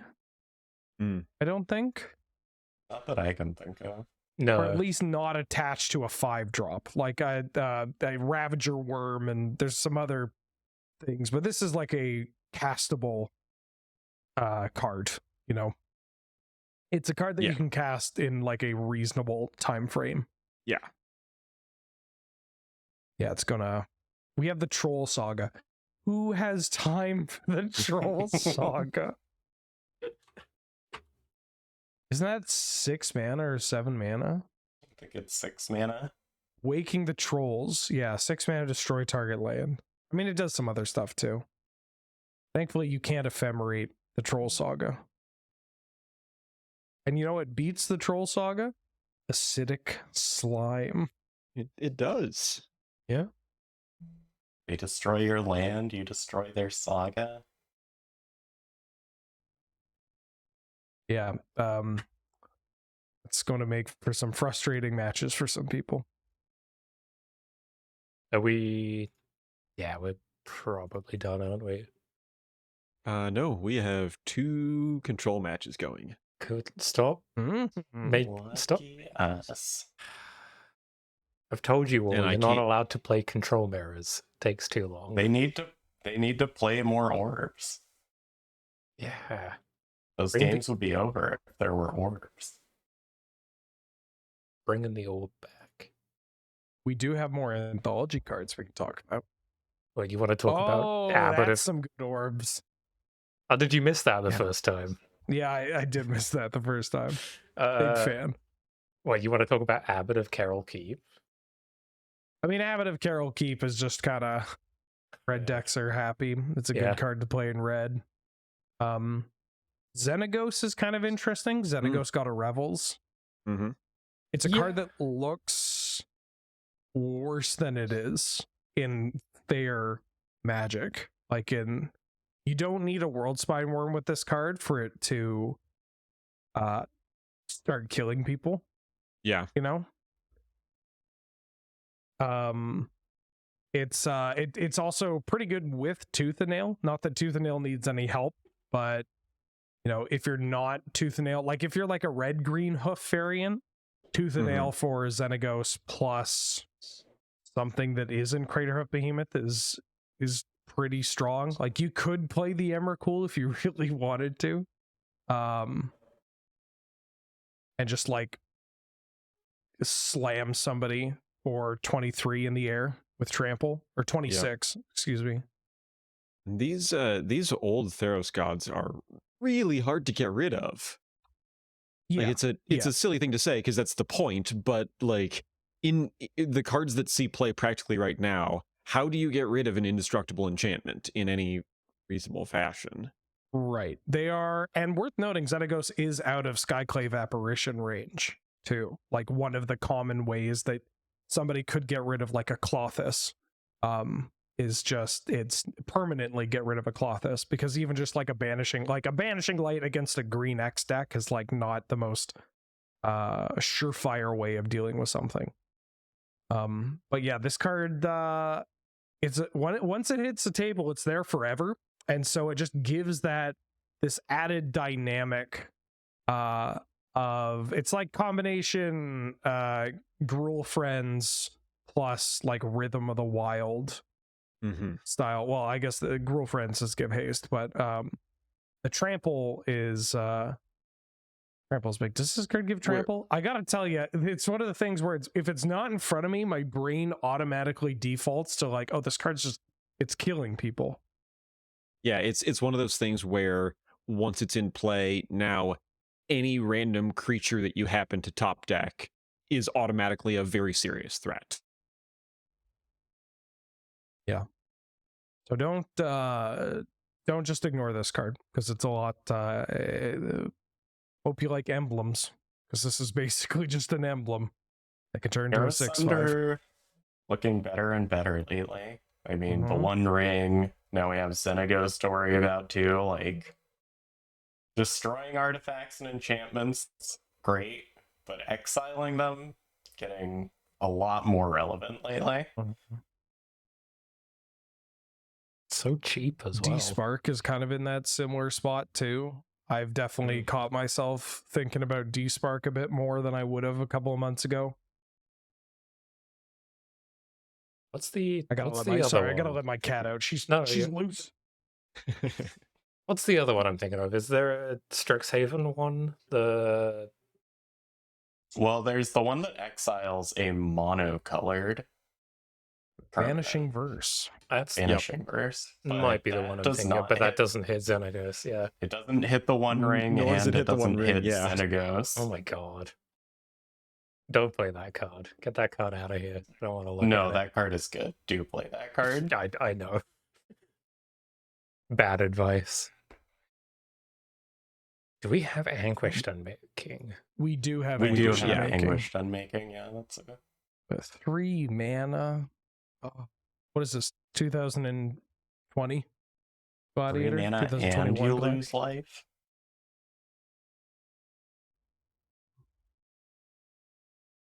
I saw people talking about playing like Haywire Might, which is I don't think we should, but it does say something that people are considering that card.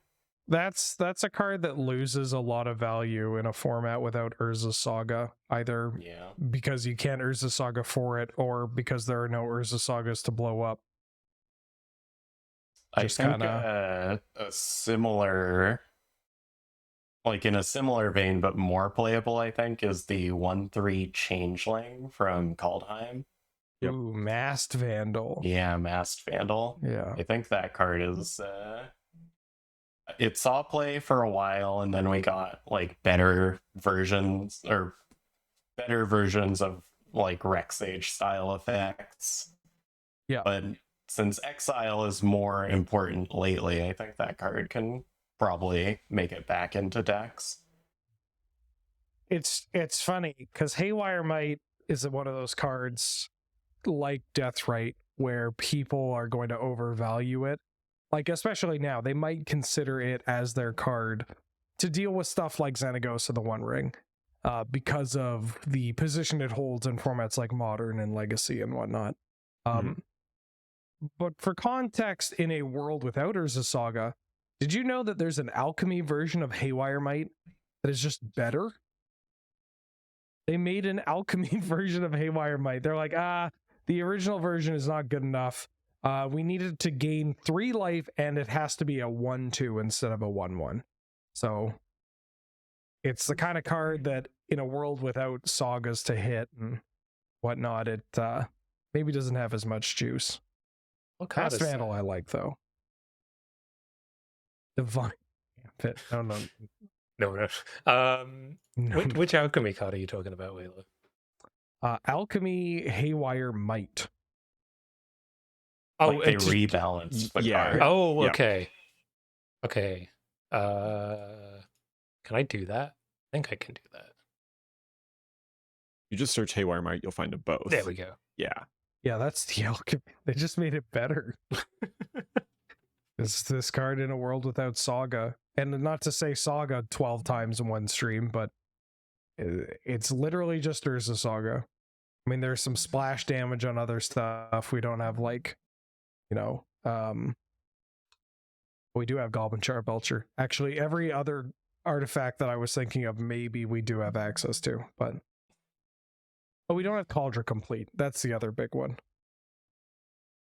Yeah, in a Unfortunately. world without Cauldron Complete or Urza Saga, this card is just not worth it.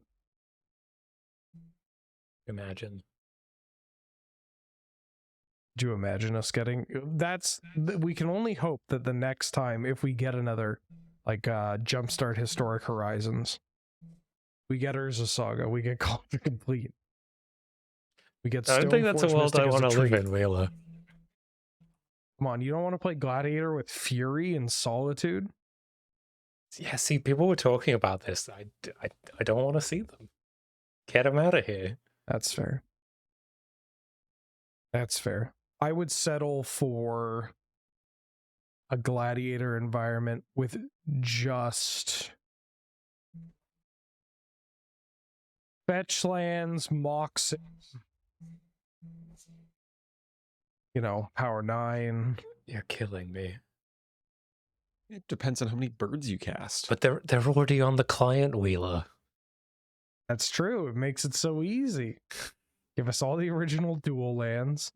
God, That no. one I could actually see. That's unironically could see them introducing the actual dual lands for Historic Brawl. Or, well, not for Historic Brawl. You'd have to make it its own thing. Give I don't know. me We've had the Demonic Tutor in natural order. Like, we give could me the get dual whatever, lands, right? but don't give me fetches. I'll Right, take yeah. that. I'll take that world. Okay, yeah, that's fair. Deal. Deal. Done. Done. All right. And now that we're while shaking we've been- hands, yeah. Yeah, now that we've solved the future of the format, we have finished our round 2, which means we will be taking a break here, setting up round 3, and going back for all that. While we're taking that break, we're going to run some ads. We appreciate you sticking around and watching those. They help us do the things that we do here. That also means that I should remind you that you can subscribe to our Twitch channel. It helps us buy a blimp. You can also do that using Jeff Bezos' money. You can use that Amazon Prime, Twitch Prime sub. You should spend it on a channel. We'd love it if it was here. And after this break, we will be back with more Gladiator matches. Hello. Stay tuned. I'm about to send you into the void, but I forgot this was still here.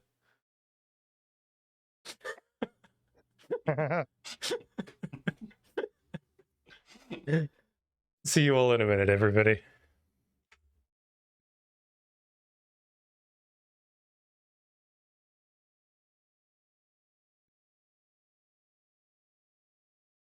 welcome back once again to Gladiator Games, The Lord of the Rings, Tales of Middle-earth, something, something, something, a whatever it's called. A Gladiator Games production. Perfect. Nailed it. Roll credits. What are we doing here? It's round what 3. we're doing is, we're starting round 3. I've published our pairings. Our players are going to start getting ready. And we are going to be tuning into, I believe, okay, this is a 1-in-1 match here. We are going to see Pavlov's Dog playing an Orzhov Death and Taxes list up against Casey on mono white control. We Hi, saw Pavlov. Katmuzi with the mono black list last time, and now we're looking at Casey. This was the black versus white round 1 control mirror into eternity. So we get to see the other deck in that match now. You got this, Pavlov. Do I like, believe in you. I do like mono white control. Is this? You said K's. Am I looking at a different Orzhov D&T? Pavlov is playing the Orzhov list. It's table 6. We have table 6. Okay, yeah. I have them. Okay, all right. I was losing my mind. I thought we had 2 tables with this exact matchup.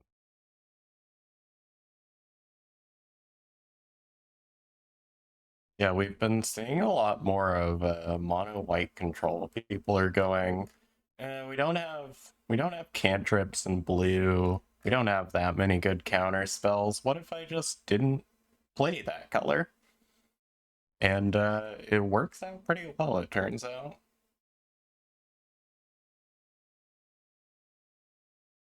If I just played every wrath I could find, and Look at me. maybe if I'm lucky, I get a Baneslayer Angel at the end of the day.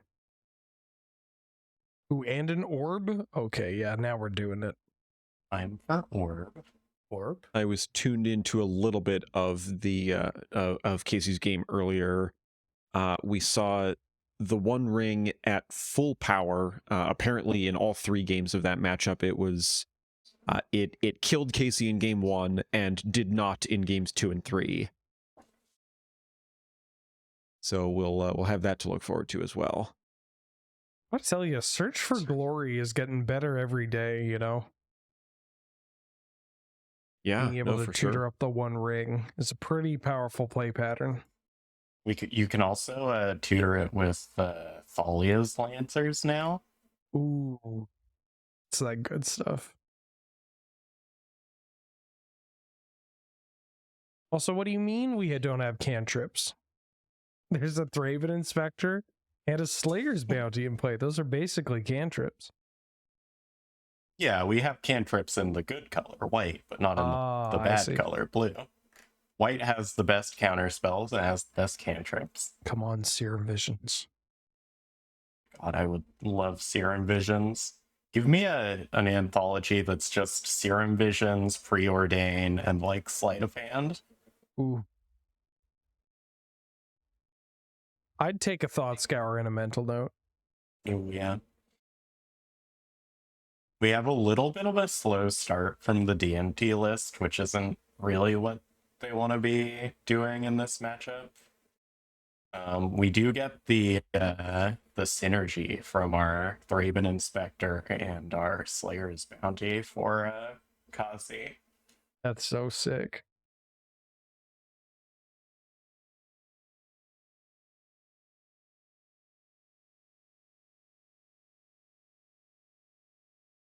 I believe Kazi has a Phyrexian Vindicator in play, like known information. We got the Vindicator, or in their hand, not in play. Yeah. It's in hand. It's also named off of Peacekeeper.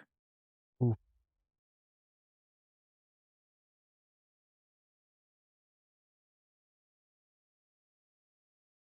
Seal of Existence.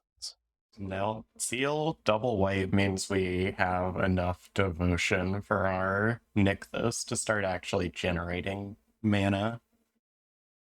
which will hopefully let us play out the Vindicator our next turn. We have Loran, but the Ward 3 on Seal from Existence makes that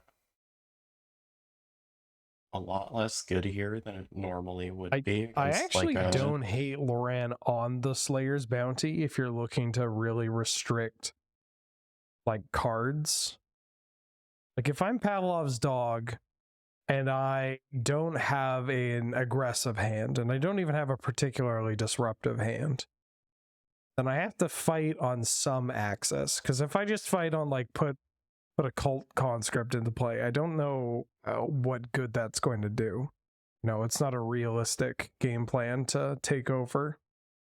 But maybe fighting them on cards, just raw cards, is where you want to be. Yeah, it looks like they were hoping to hold up this giant killer for when the Phyrexian Vindicator came down, but Ozzy took a line where they decided to just get more card advantage, deal with the conscript, and now Pavlov has just spent their turn doing nothing, which is not where they want to be as the more proactive deck.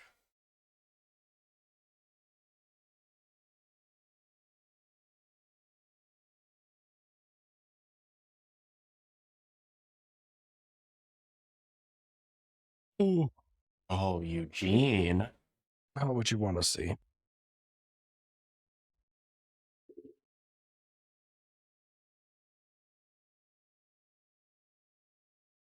Okay, now we're just getting out of line here. Eugene doesn't technically draw cards, but I would qualify him as a card draw engine here. Yeah, you get chump blockers, and if you chump block, you are rewarded with a card in your hand. Or so if you... Sorry, go ahead. Well, just between these, if they're not dying, then you're in a pretty good spot. If they are dying, then you're up cards. And so between the Eugene and the Bankbuster here, it's looking a little dangerous. The Lauren is going to deal with the Bankbuster, but now we're still dealing with these 2/2s that our board doesn't really handle super well. It might once Wedding Announcement transforms, but we could also just activate this Eugene and not have to worry about it. Or they could just let it transform and then Wrath, draw a bunch of cards from their Ugin tokens. Like, Ozzy isn't in a rush. They are accruing card advantage. Their board presence is also still just pretty dominant. Their life total is at 20 and they're winning on board.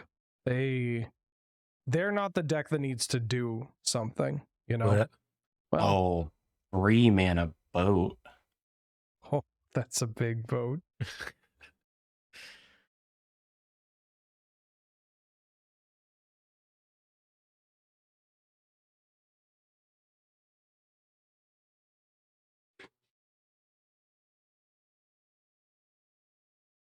Nice boat.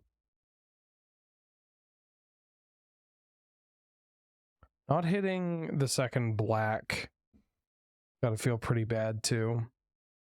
Not that Liliana is necessarily at her best in this matchup, but she does at least provide something else to the board that can help Pavlov's dog kind of accrue more value or just present something that that Kazi has to deal with at some point. Yeah, and Coffee has had this Vindicator in hand since the start of the match, and they're just saying, you know what, I don't even need this to kill you. We finally have a target for the giant killer with this boat, at least, so we get to do something with our mana.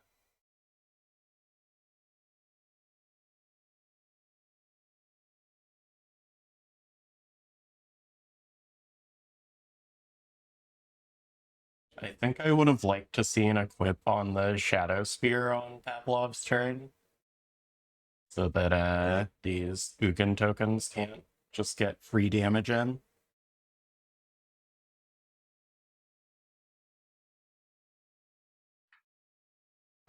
gonna wrap and draw 3 cards.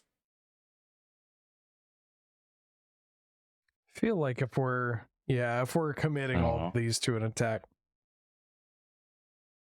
we're just gonna clear up the board, draw ourselves 3 cards, maybe play the Vindicator. I don't even know if we We I don't don't have think we the have any white floating mana. mana. Yeah. Right, we can play our Lily.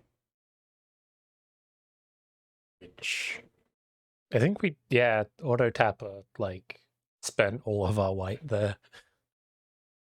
Gotta tell you, been off auto tapper for a couple of weeks now. Game changer. Never again. get Yeah. our Loran back, which can free our conscripts, I guess. Okay, we're going to the board. The Zugan is very large, but we do have some board presence. We've got an Anthem down. We're getting somewhere.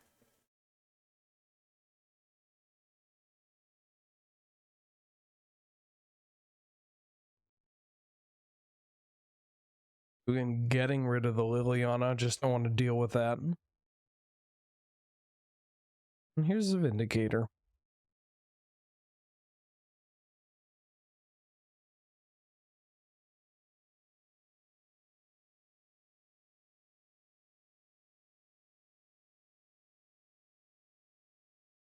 We can play a Rotting Regisaur off of our Paragon. Now, the problem here is if our opponent has another Wrath, then we're in trouble. And this Vindicator is also just... That last card in hand is Settle the Wreckage. Ah. So, yeah. Oh, on. and Davison is here too, huh? Oh. Fun.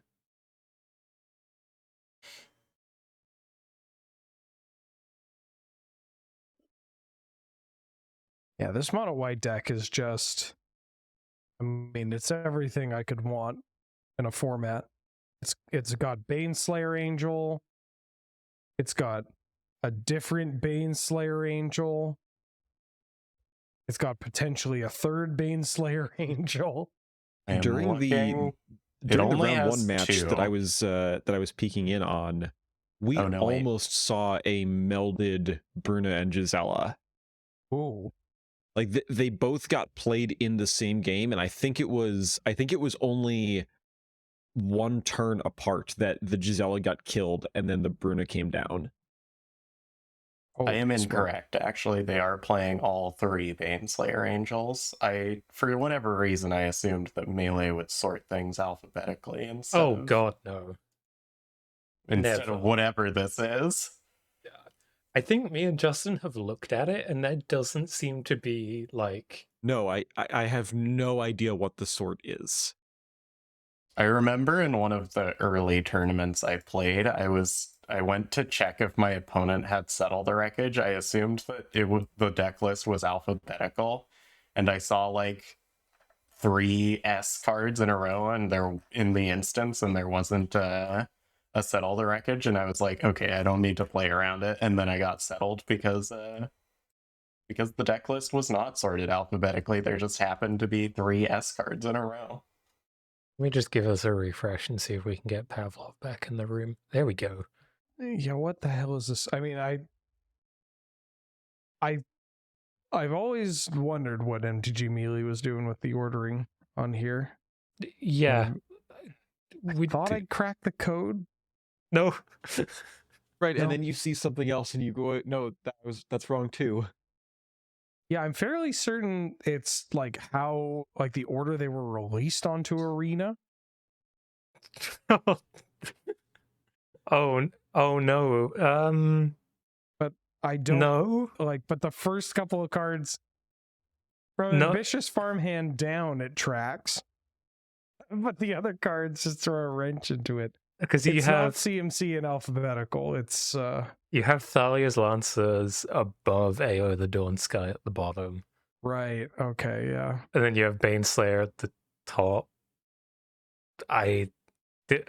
Yeah, we've broken our brains trying to look at this, and it's not CMC. Maybe it's how they're added to the deck. I really hope not. I hadn't considered that, and I don't like That is it. the way that when you tutor on Arena, that's the way it like orders the cards in your library is like by the order you added them into the deck. That's also upsetting.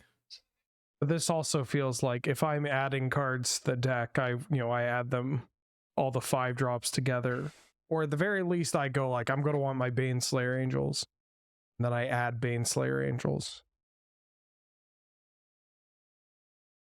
Either way, there's a match going on. Yeah. Oh no! Having the Fateful Absence your own knight.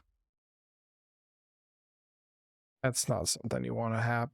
That's not something you want to be priced into doing, especially when you have a Restoration of a Gonjo on the opposing board.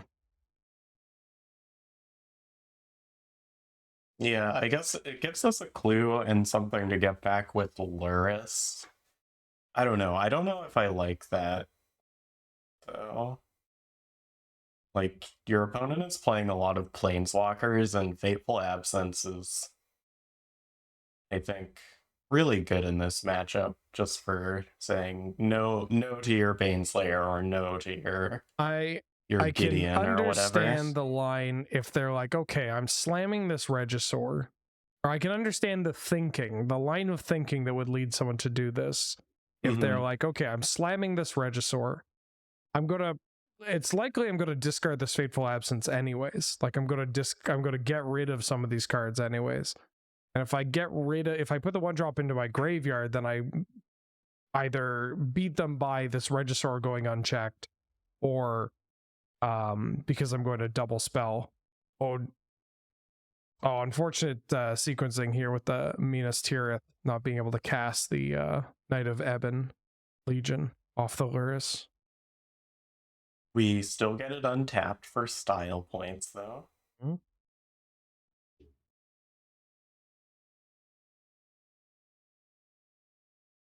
Going all in on Rotting Regisaur as your threat in this matchup is a little difficult to do. Just because mono white, big white, can generate a bunch of tokens off of its planeswalkers if it needs to. It can kill anything multiple times. And it also just gains a bunch of life. I mean, we saw the Maze Mind Tome putting them at a reasonably comfortable 12 life here. And the spirit tokens generated from the Architect of Restoration. That's the one. That's what it is. Yeah, there we go. The backside of sagas I never remember. If Kazi wants to, they can trade with the Regisaur with their boat here. Opting not to attack. I don't want to trade Reggie for boat. This Regisaur is not really getting better. You know? I think I like offering up the trade there, personally. Like, if you're not attacking, then you're against a control deck that already has a Bank Buster for card advantage, so you want to progress the game state one way or another. I guess maybe they're hoping to be able to draw cards on their next turn off their Minas Tirith.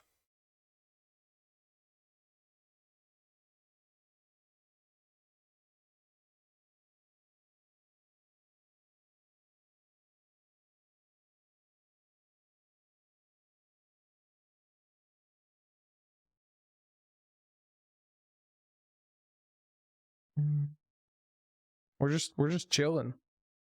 Just kind of say like, well, they didn't do it last turn. Are they going to do it this turn? They decide to do it this turn.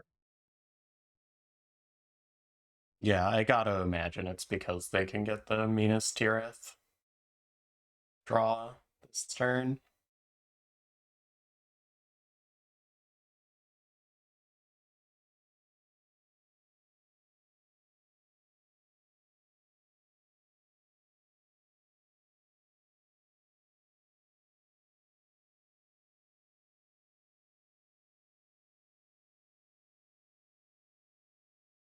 that's the board cleaned up, and especially with these creature lands, Casey could pretty significantly. Casting a Sarah Paragon is also not a bad choice. Yeah, Kazi gets to start making tokens with their restoration of Iganjo. Their life total is a bit too low to be reliably using Underdog as a card engine. Right, I mean- you'll get one, maybe two. In this case, one. We live by the draw, die by the draw. And that ain't it. Grand Portal. God, I mean, I'll use this as a moment to say that we did receive Waterlogged Grove as an official preview. So hypothetically, we could receive Silent Clearing, and hopefully that Thran Portal finds its way into the nearest dumpster to be replaced by Silent Clearing. We can only hope. Oh, don't Thran even put it on Portal screen. really is just a card where you look at it and it just gets worse and worse the more you read it. It's just Yeah, don't it's just not good. It's yeah. I'd like to read a whole article on why. yeah. Why is it this way? Do you are you planning on plugging something? Have you written an article? No. I want to read. I want to know what R&D had up. Like, I guess Yeah. they're like, it's aggressive decks. 2-color aggressive decks can get this, but like, no, they didn't, and they don't, and they won't. I don't know what they were hoping for, but you know. But yeah, play Waterlog Grove. Play this card instead. Oh, Look at it. yeah. Look at that card. Look at it go. That's a good Nice one. and soothing after looking at Thran Portal. Untapped. Still costs us life, but adds 2 mana, 2 colors of mana, and we can draw a card. Ooh, pretty good. Mm. Although it's not a gate though, so you know, maybe that's I guess a you're no-go. right. That Maze's End not looking so good. Right. We are setting another match here. Yep, I got as, it. You want to sing us cool. in real quick? Absolutely. We're just heading to game 2.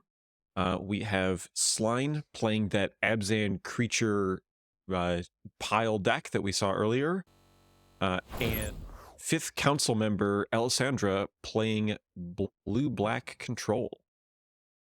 It happened, all 5 council members on stream at the same time.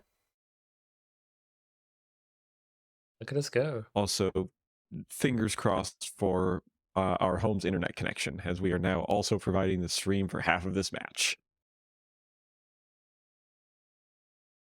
I will keep you in my thoughts. We have a Lorien reveal, so we get to keep what would otherwise be kind of a rough hand.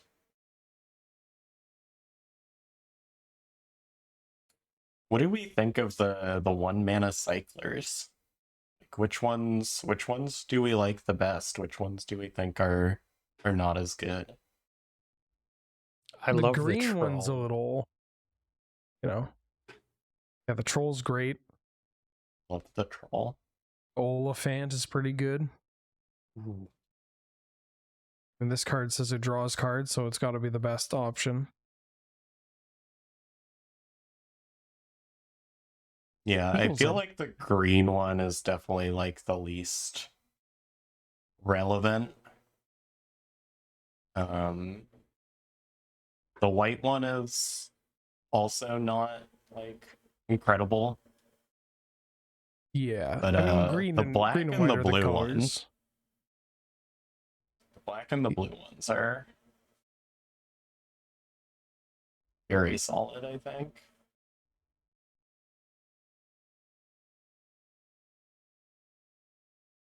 Oh, we get to counter the Bowmasters. It feels so good to hit something with a taxing counterspell by exactly enough. Especially when Alessandra had the option to play out this Shieldred's Assimilator last turn, and they chose not to. Z chose not to. And they have been, like, very rewarded for that choice. Because if they do it the other way around, then Bowmasters comes down, deals with their creature, and they have a Jwari's Disruption that's not doing anything left in their hand.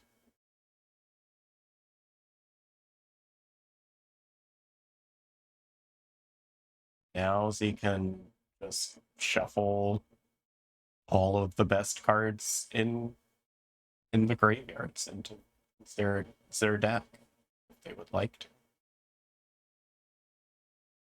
This looks to be a Alessandra's Dimir deck. It's more of a blue. I mean, it has a reanimator side to it, a heavy reanimator side to it. 36 lands.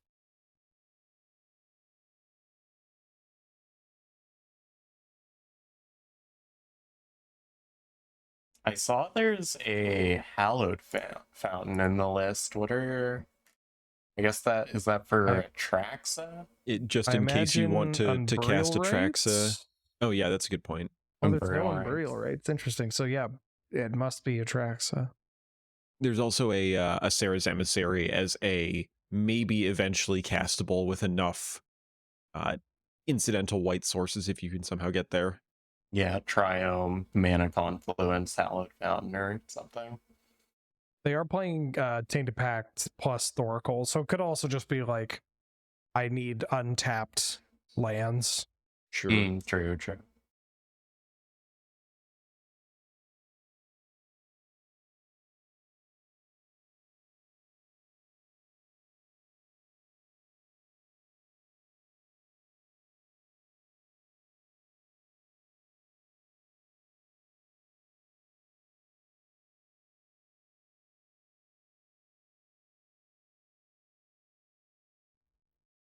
See what we're getting off Cruelty Gigs.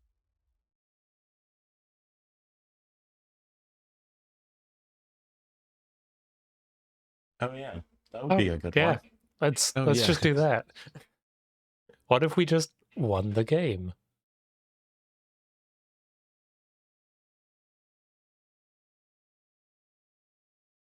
Taking the time to consider other options, just good to think things through, just to be safe. Or we could just hit the win the game button. I think it's worth considering, like, you're already winning the game, and so it might be, they could be considering something to kind of just solidify that, where the Thoracle Pact line does leave you open to, like, a specific kind of disruption that'll just blow you out of the water. Yeah, like they have it in hand. Okay, well, never mind. If Sline has exactly Baleful Mastery in hand, then this line gets punished, but otherwise it's safe. I didn't realize it was in hand. That's what I was thinking. I was like, what do you mean we're considering other things? You just hit the win the game button. Yeah, I would just go with the win the game button here. Yeah, I mean, there is a card that is likely in Sline's deck that can punish this line, so I can understand taking the extra time. No reason not to, really. Yeah. Nah, just hit the button, coward. Just hit the button. Hit the button. Don't think about it. Just win the game, idiot. It's a little harsh, I think. I don't know. If it were me, I would just win the game. Like, I don't understand why all of the players don't just do that. If I were playing Magic the Gathering, I would just simply win the game. Exactly. All right. This is what we were discussing. Like,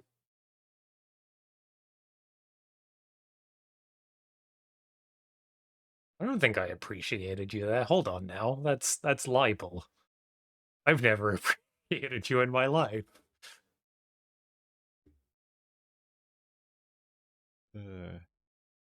All right, I have we've got a match queued up. This one, if I miss on any, if this match ends, I don't think it will, but if any, it'll be this one. This is Axis, also playing blue-black, but a tempo list against Soulfire on their Sultai mid-range list. They are in a game 3 with a board state to deal with, and we'll see which way this one breaks.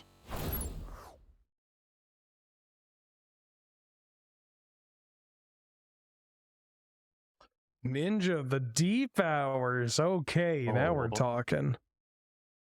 It's a large Viconia also.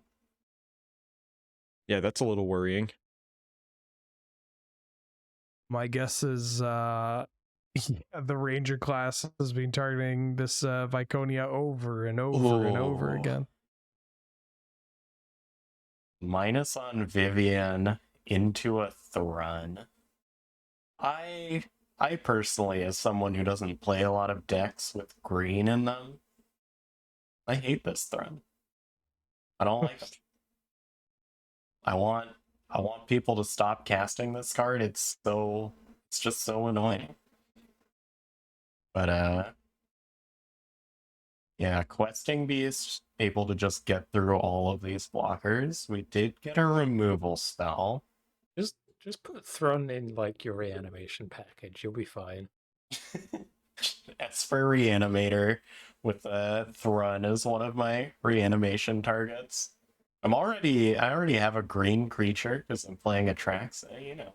Yeah, like just Get value with my Triomes and my Mana Confluence. I'm not Thrun. seeing the issue here.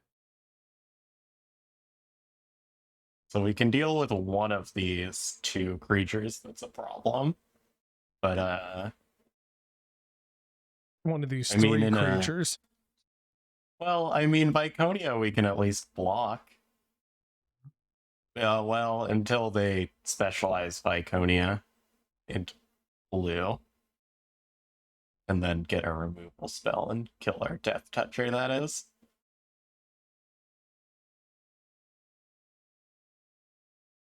Axis definitely, I'd say, hanging on by a thread here. Yeah. And being at 2 means that you have to kind of put the 2 toughness creature in front of the Thrun. Attacking. Wow. I mean, They were technically dead on board. Because you have to put enough in front. The Thrun's going to attack as a 6/6, so you have to put 5 in front of the Thrun, and you can't yeah. do it. Yeah.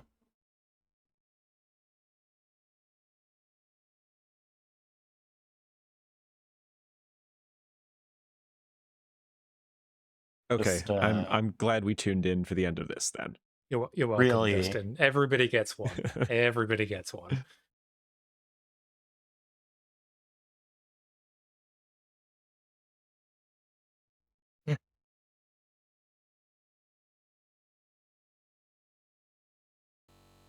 And that do it. Soulfire taking the win there. Moving up to, I believe, 2-1. Yes, 2-1 on the day. Love to see it. I've got breaking news from chat here. Apparently Slime isn't running Baleful Mastery. Oh, good to know. Which That is breaking news. kind of helps in that decision. But I don't think there are any other like force draws. Do we have any other force draws? That are, let's see, play. Yeah. Not that I can. If you Archmage's Charm. if you get an ancestral recall from your Oracle of the Alpha. Mm-hmm. We Yeah, got the Lauren. we need the old text that forces an opponent to draw 3 cards. Overpowered. The force part is important. Yeah. I mean, What if they just say no? They have no That's- choice now. It's on the card. You have to. No, you can't concede. You have to draw the cards.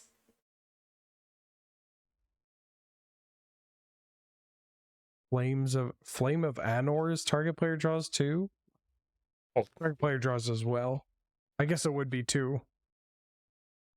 Oh no. Huh.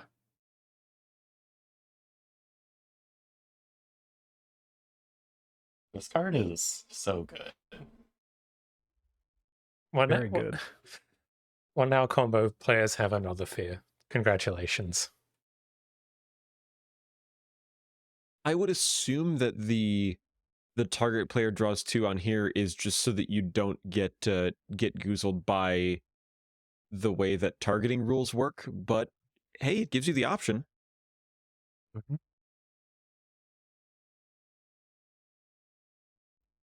I This saw one this is card. also. I was just gonna say this one is kind of cool because sometimes your opponent will get the read that you have like a way of making them draw cards, like if they hand attack you or whatever. Mm-hmm. And so they'll like stop early. But this one you can also just kill the Thoracle to get rid of their devotion if they try and go for that line. Double whammy.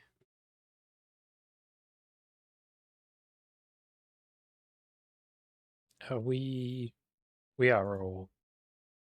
But 2 we left. have 2 matches left. We do have one that is I think watchable. Cool. Let's yeah. see. Let's go back to Cat Moosey. You Oh may no, have let's that take a info break. already. 101 Okay. cards. Literally unwatchable.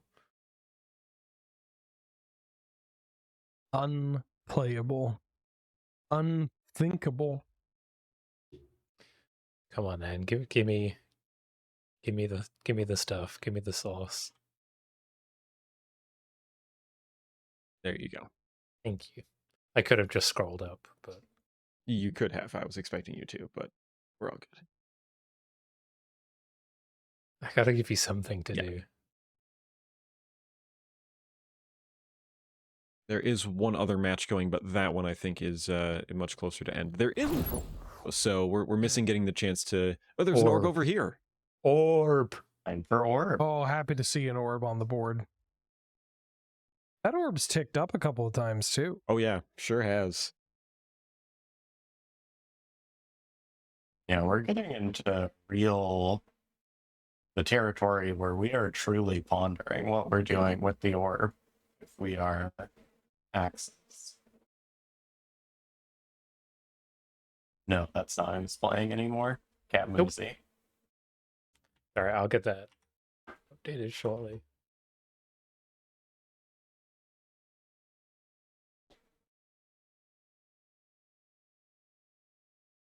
Of opponent targeting you, draw a card?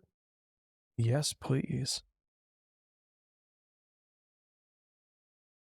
So now we're just at the point where I guess we are like the orb looks like it's ticked up a couple of times here. So now we're just going to get to preordain at end of turn. Every turn. Every one of our turns. Oh, that's a good one. Yeah. We also have can check to see what they have in their hand if we want to. Jeez, everybody's pondering Or- orbs today. Super dude in chat just won a game with orb. The orb is the truth. Ponder that orb.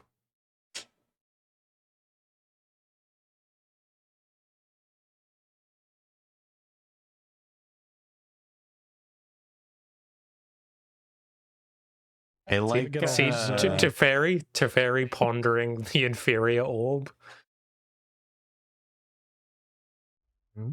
Oh, there we go. We found a counterspell. I was going to say, we got to get all our card draw out of the way before we Shieldred. Kind of curious as to why we didn't lead on the hand attack. I think what they were going for was if their opponent just like draws cards, then they can follow up Shieldred with the hand attack and Lily Uptick to get rid of everything in their hand. If they only had like a Behold the Multiverse or whatever it is. Ooh, unlicensed hearse. I'd like to see that get activated before Cavmusi gets the opportunity to use their Cling to Dust. Double Oh, orb. Orb fight. Time for Orb. Now, the blue-white control deck is ahead on Orb.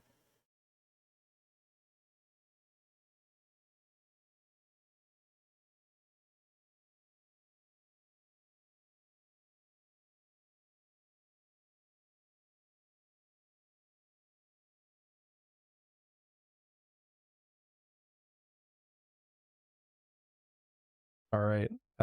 We've got some orb mirrors going off here. Although Sky Arrow's at 12, that is prime orb. That's when the orb turns into an orbital laser, you know? Boo.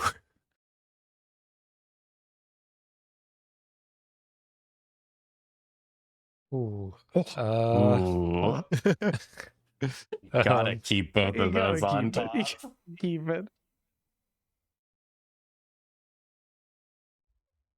Oh, Oh, that's so Well. funny. What's it gonna be? Ooh. Oh, 8. Oh, I love it.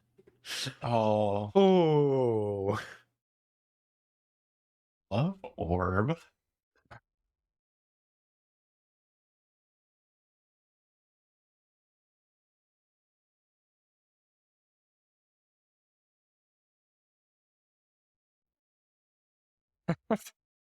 I think Well, I'm this is playing exactly this. what I was hoping for from the Gladiator games, Lord of the Rings.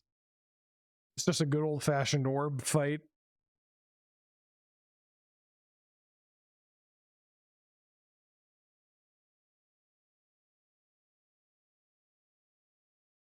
Is that another taking 8?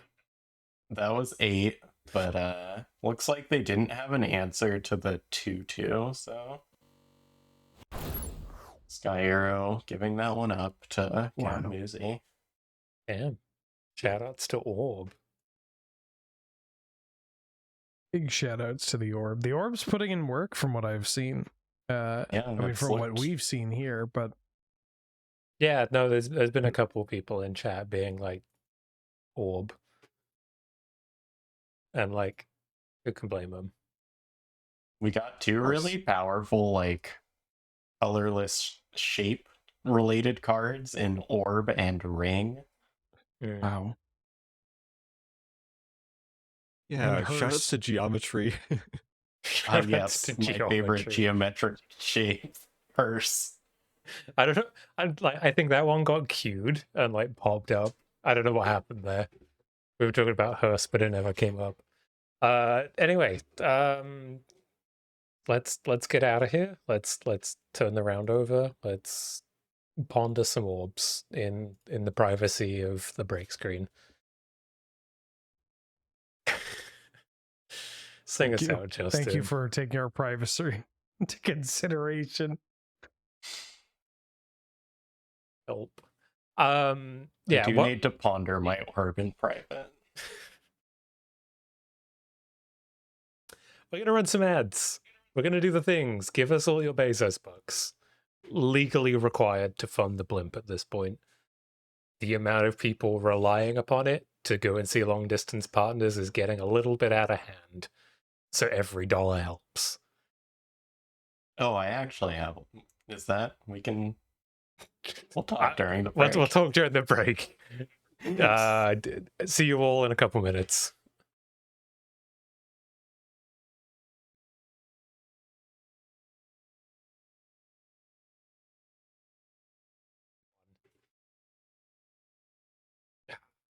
Welcome back, And everybody. welcome back. We have more orb pondering to do in round 4. And Hold on. Justin. Did you say Forb? I did. Okay, Justin. good. Thank you. Right Yeah, here. our pairings are up. Our players are getting ready to go. And we will be watching AI Amethyst playing a Boros control list.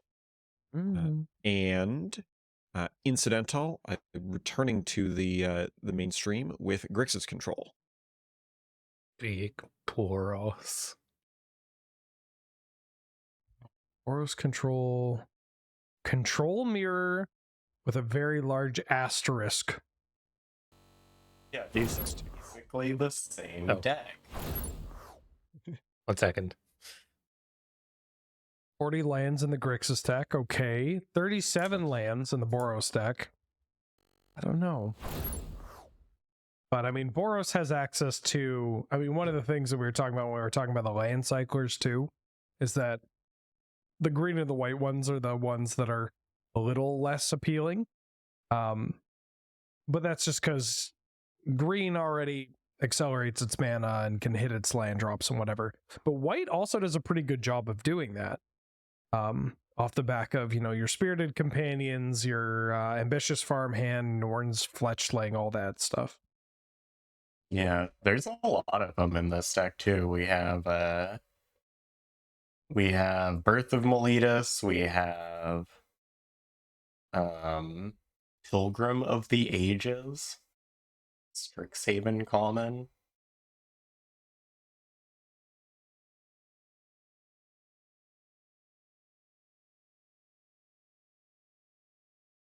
Wait, what? This The Grixis deck does not have 3 land cyclers.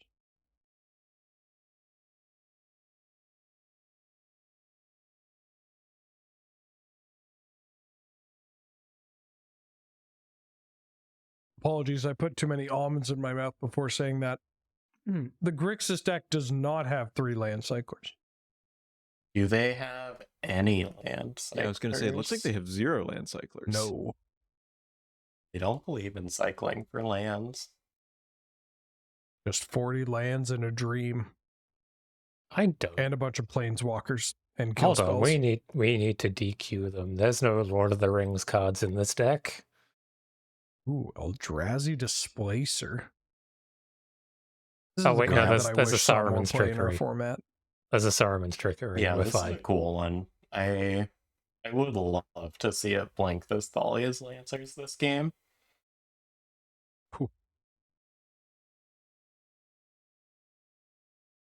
Ooh, Blinking Samwise. A pretty good combo. Yeah, no, I like that. That's sick.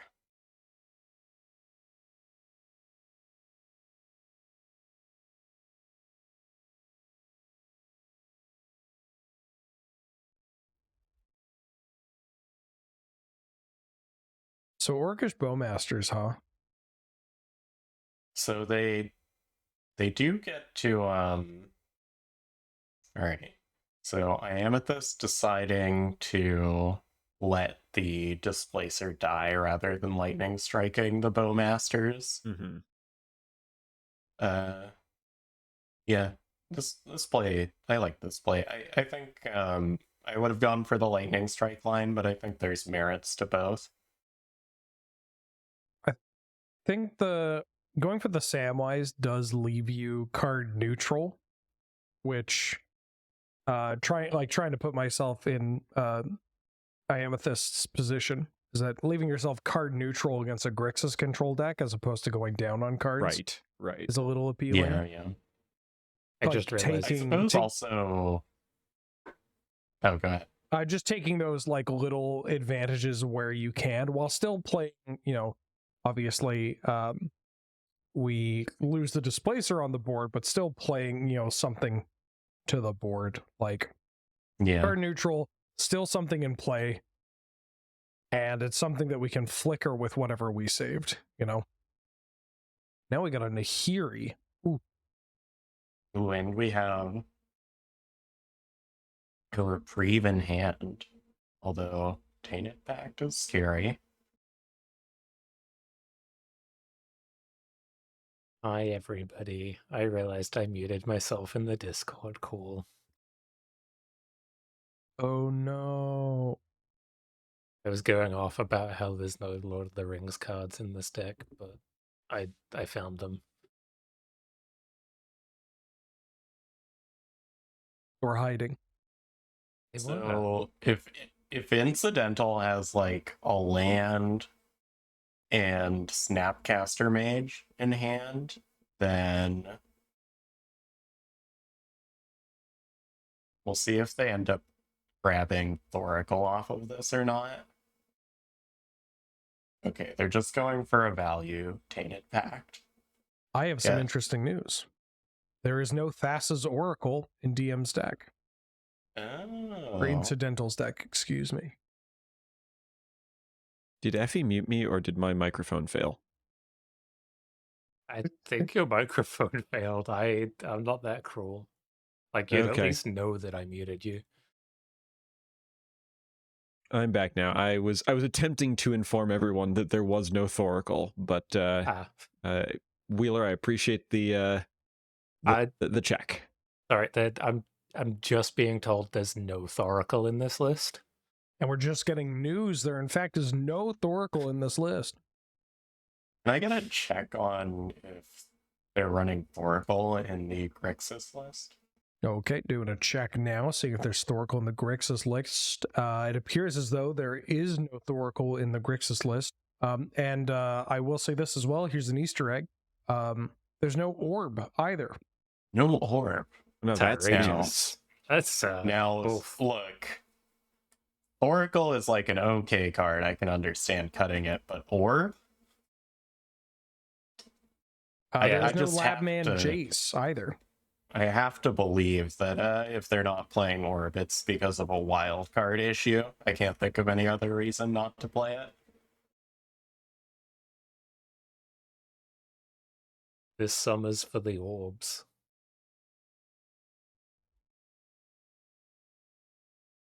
Yeah, we've had hot Bant summer. Now it's hot orb summer.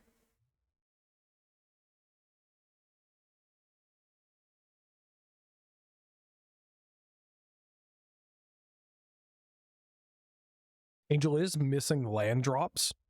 Not exactly where you want to be in a control mirror, but does have some of the tools to start, to try and fix that. Reprieve countering a 5-drop is a great Yeah. start, which means that we might see a Nahiri ultimate. Because now Yeah. you know the whatchamacallit is coming down, the Silmgar's command. You might be looking priced at- to Nahiri ult into like a Thalia's Lancers potentially, and Well, or a we have Sanctuary Warden. You've got options.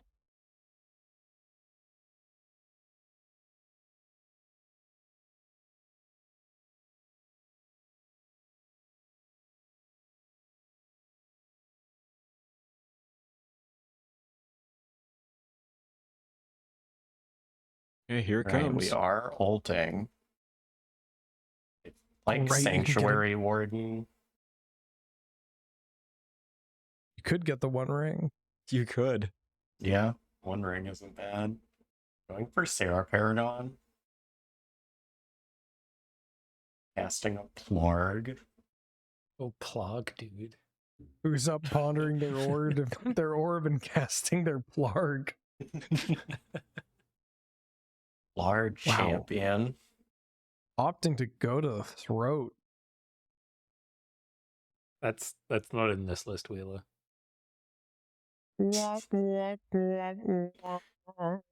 I gotta imagine that we're planning on unholy heating this Jace then. Which is awkward because we can't play Birth of Melenas now. We can still use the Maze Mind Tome to try and find some more lands here. I mean, 9 is not a lot of life for a Grixis deck. Yeah. And Grixis has gotten better at gaining life. You know, we have Shieldred and Graveyard Trespasser and I mean, we've always had Murderous Rider, but sure, Murderous Rider. And the One Ring, typically. But Incidental is not on the One Ring. They are on Schmiedhook Massacre, though. So we got some options. Is Thoracle on the list? I'm going to do a very quick check, but I don't believe that Thoracle is in the list. I can also confirm that Thoracle is not in Iamethyst's list either. That's Thank really you. good to know. Thank you.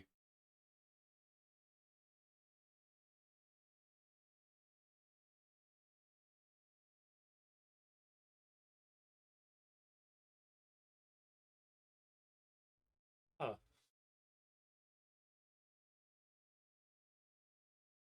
Goodbye. Into ruin our opponent's field. I'm not sure that's part of the TOS. Jesus. For a much safer for work topic, that is pretty high. Like, that's a mana positive play. Obviously, getting rid of this all right here, right now is great, especially once we get into the, if we even get to the grindy part of this match. And it uses our mana well to set us up to do this Birth of Elitist. It does, however, restrict our usage of Eldrazi Displacer. Mm-hmm. Not that that's something That's that, true. you know, we're necessarily going to run into. But it could pop up. I just realized we have a pretty interesting interaction, too, with Sarah Paragon and a flash card, where it doesn't pop up that often. But I believe we can just flash the Sarah Paragon trigger. Is in a replacement effect. So it's when it's put into the graveyard, you can do a thing. You can just flash it in with that trigger on the stack. So you could flash in the Samwise and start really looping for value. That is a clever one. Definitely something that won't come up often, but yeah, if you can extract just a little bit more value out of that, that's pretty cool.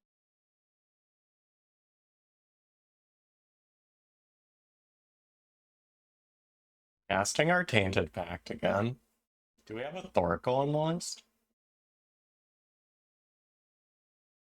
Sorry, I have too many almonds in my mouth, but can somebody else check if there's a Thoracle in this list?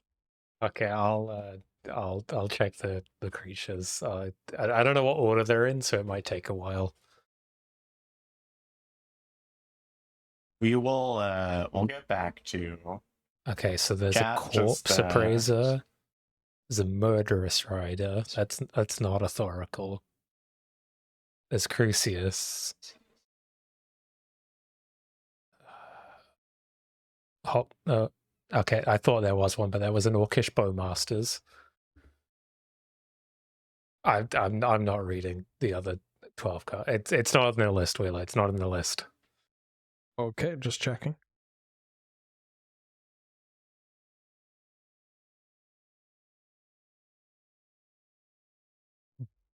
Three is a very precarious life total to be at against a red deck, even if we are building to the field just a bit. So our Samwise having Skulk from being the ring bearer is also pretty relevant here, because if we can get rid of this 1/1 token, Yeah. then we can just attack through these other big donkeys. You know, it would be a way to get rid of the token if we still had the Field of Ruin, would be to flicker it with the Displacer. Well, we could Sarah Paragon to replay the Field of Ruin. Oh, we could, yeah. I wonder if that's what they're going for right here. We know there's a Silumgar's command hanging around. Yeah. Yep, that's been lurking. Yeah. But it's not, it can't counter Sarah Paragon. It actually can't kill Sarah Paragon. It can kill Samwise and it can kill Gideon. Yeah. Ooh, Snapcaster. Ooh. Okay. So I imagine we're getting back, Saruman's trickery. But this But now amasses. yep, it does. Now it's a 2/2 army. Oh Oh, my Well, god. no, it can still block Sam. Oh, right, it's Still- Skulk. Yeah. Oh, what a We terrible actually keyword. have 2 blockers for Sam now. Right. Well,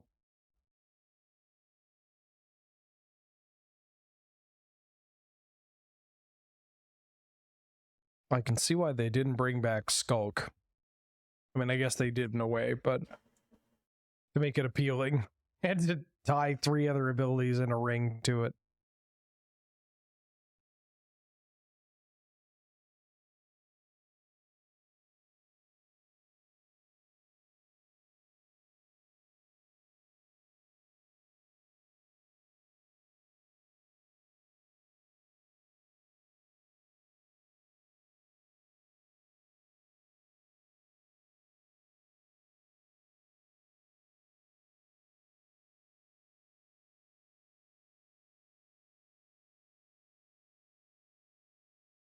All right. Still a little scary. I mean, this Nicol Bolas, the dragon god pharaoh lord.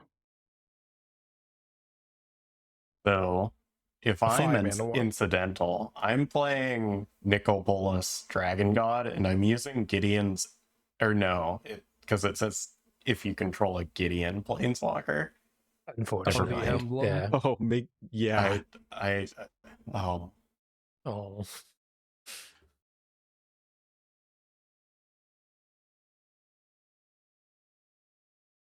I got really excited for a second, and then I disappointed myself when I realized that's not how the card works. oh, I made myself sad now.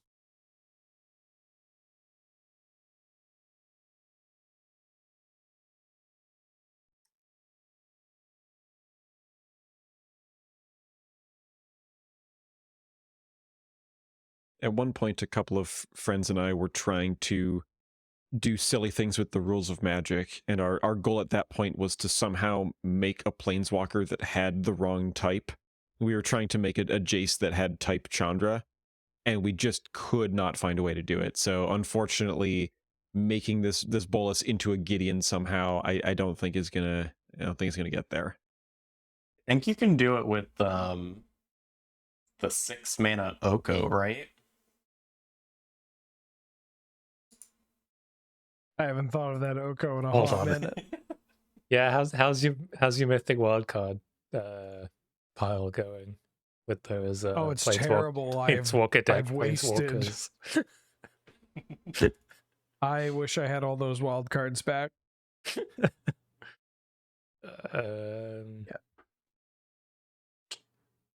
Yeah, Gladiator was a different beast back then, but it's hold on, how are you doing this?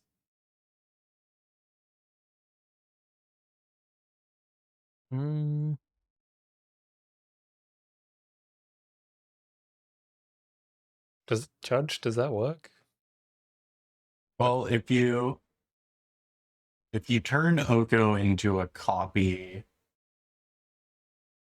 No, because it'll copy everything, so it'll become. I mean, I guess it'll still be no, because it'll be named. so if you equip Luxior Giada's Gift to your Chandra, and then you turn Oko into a copy of her now that she's a creature, I guess he wouldn't keep the typing, though. You need a way for him to keep the typing. But he would have the Chandra typing for 1 turn. Anyway, there's a game of Magic, I guess. Not much is going on. I mean, we just saw a Farewell get countered by a Disallow. Farewell was hoping to clean up the board here. This Nicol Bolas is helping Incidental do, Grixis things. draw cards, kill your stuff. I did think it was an interesting choice casting the Farewell, because obviously it's a board state that you need to deal with in some way. But you also have this Samwise that is looking like a good way to actually win the game if you can make just a move or two. And so killing your own Samwise doesn't feel great there. But the disallow means that question ended up not being answered anyway. Opting not to remove a counter from the Sanctuary Warden, I think I would have liked that. I feel like we're just looking for like a lightning bolt at this point, so I think I would have valued drawing the card over the extra shield counter. Yeah, we're kind of digging for. I think I'm off the Samwise plan. Like, I think the Yeah. Samwise plan here is a bit too much of a. I only need to do this one difficult thing, and then I can do this other difficult thing. And so if we are Uh-huh.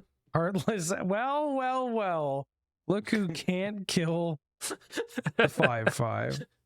To be fair, most black removal spells can kill something with shield counters on it. Baleful Mastery, anybody? Real. Yeah, we're kind of hoping to double See? spell here. There we go. Wow, it only took 2. I think I value having the 1/1 just as a blocker as well. You know, if we're playing the Seraph and removing a shield counter. Yeah, definitely.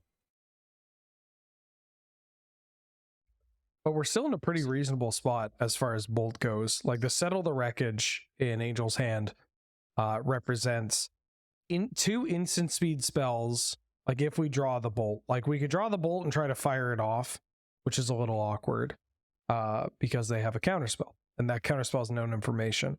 If we draw exactly Bolts, then we can double spell with the Settle the Wreckage and pressure them. Oh, they're just going in. They don't Rat's have a hand. counter spell. Oh, the Scarab God is being in play. So we're just attacking for lethal here. Oh, yeah. Oh, True. Yeah, we're attacking for Xaxes. would you look at that?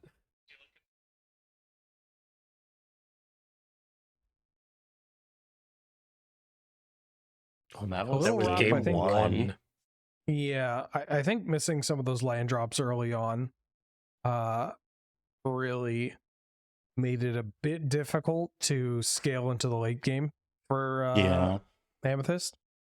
But hey, we got a veteran motorist on the play. Veteran motorist. Standard all-star.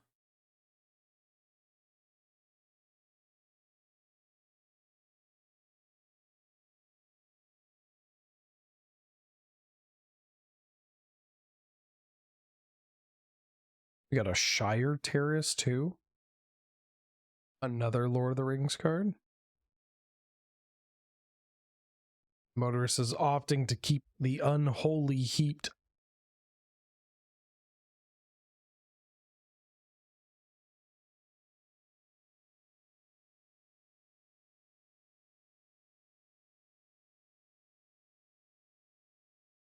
God, why is Okay. this motorist still here? Because it's a 2-mana card that got you to scry and get the Fatal Push out of their hand, which clears the path for this Gideon of the Trial. Yeah. Imagine they probably had a negate or something in hand, and they were like, "No, I gotta kill I this just veil of motorist." secrecy.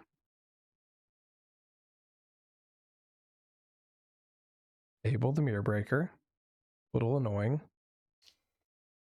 But we got options. We can play the key, or we can Unholy Heat plus Search for Glory. We're opting for the key. Ooh. Oh, Cool glitch from loved. Arena. Also, we could just find ourselves a band card. Hold on a second. DQ. Right? Amethyst is, unfortunately, that'll be a game loss for her, so We initially gave her a warning for the veteran motorist, and now it's upgraded to game loss.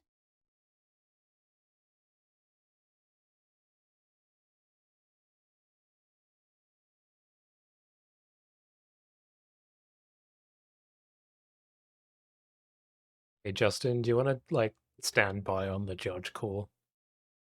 Yeah, no, I'm keeping an eye on it.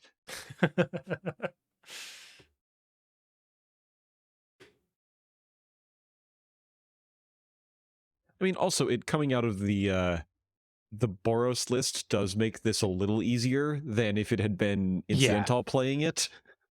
True. But yeah, no, when this True. happened, we were, like, it was a concern of ours about people making demonic tutors off of key. And then being Can you uncertain imagine if whether they it was part didn't of the give list the or key not. cards like their own set symbol? Yeah, the Like, fact if the they fact just that it had says the Alchemy 22 Strixhaven set symbol. is a boon.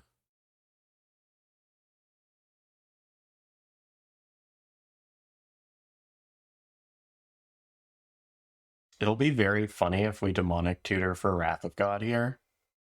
That was probably the other card we were considering getting with the key. Classic iconic maneuver. This is some 1993 gameplay, aside from the Saga and the Planeswalker. I guess the token.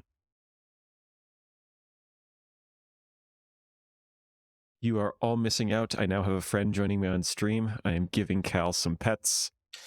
Puppy. God, I think yeah. I can hear. Let's not see what's being DT'd for. Let's all look at the dog. Oh, puppy. Who gives a shit about demonic tutor? We can see dog.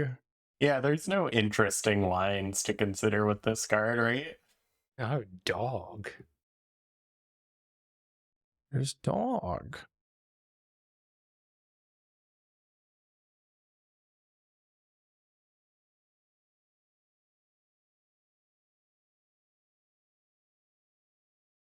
Demonic tutor into getting rid of the fable.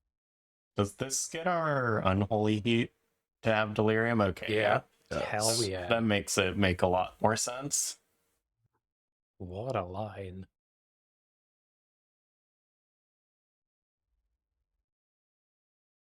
So Incidental still gets to attack with their Goblin and make treasures. And they do have a lot of cards in hand. So... okay. And they will continue to accrue more cards in their hand. Oh yeah, my favorite Jace. I genuinely like this Jace. Oh, it's great.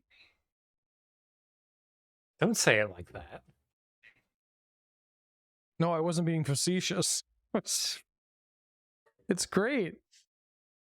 It comes into play with like 5 loyalty and draws a card and scries. What more do you want? I mean, now well, it's it dead, also is but- dead. I mean, I'd like it to stick around, I'll be honest with you. That's fair.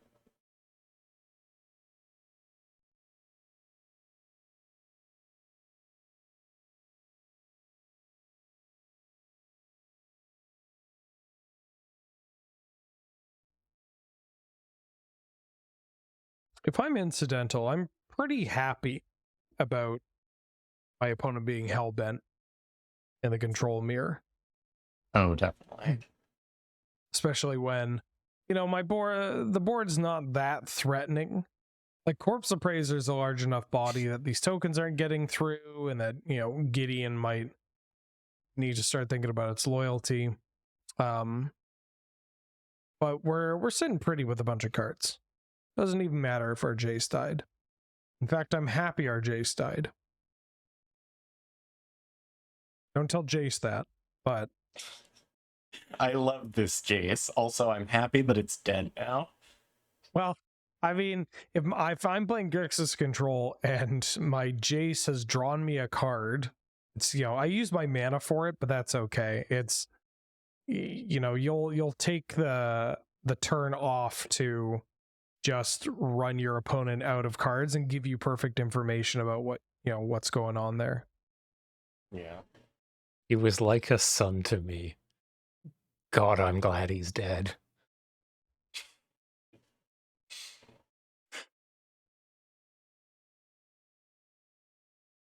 Now we can start, making some tokens with this Castle Ardenvale, potentially threaten to double block this reflection. And I mean, starting if I'm in Iamethyst's seat, then my opponent's starting to turn off with a cycle of a land. I'm feeling pretty good. Mm-hmm. Yeah. They have a Hall of the Storm Giant, but we have a Field of Ruin already in play. So it's not as scary as it normally would be at this point in the game.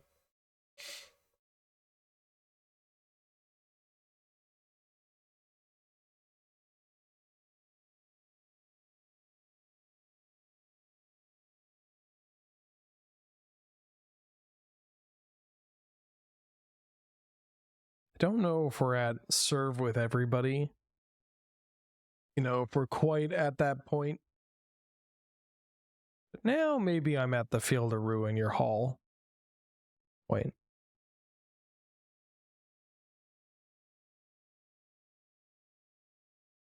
Just get rid of this card instead of trying to be tricky with it. Yeah. It is tempting to like wait for them to spend the mana to activate it, but then if your opponent has like disallow or something like that.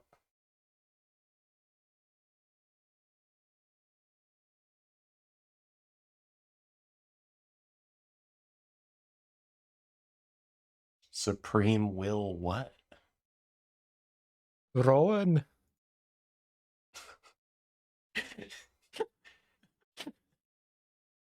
My will is crystallizing.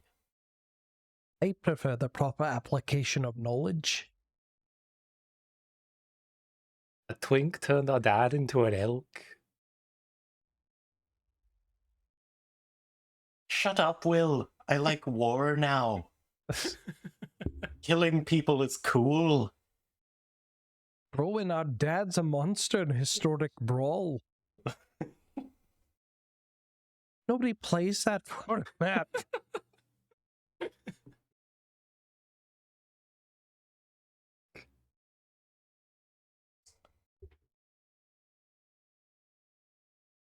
I was going to say, ECD is a little awkward in this spot because it's the kind of card where you want to get it on the table as soon as possible, but there's nothing to hit. Now we found something to hit. Ooh. So tempting, though. We're just praying that our opponent does not have a counter spell here. I think we're losing if our has a counter spell. If they countered this, we're already in danger. Yeah, If I they mean, counter I think we have anything. to. Yeah.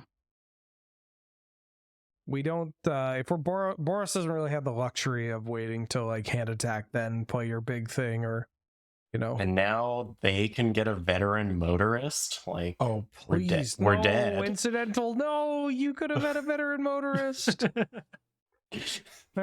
Imagine what you Oh, could did have they done get- with it. They got exiled? Got exiled? Wait, where did he? Oh, What? we got corpse appraisered. Oh. Yeah, okay. Well, I mean, that makes sense. They had to exile it. Oh, okay. I guess they'll get Nicol Bolas the Ravager, whatever. Fine. I mean, that Glorybringer wasn't even killing the Nicol, unless the Scarab God make it just a zombie or a zombie in addition to I its believe it's types? an addition. Oh yeah, you can't even Glorybringer that Nicol Pickle. Opting not to trade with the reflection token. It's a good draw.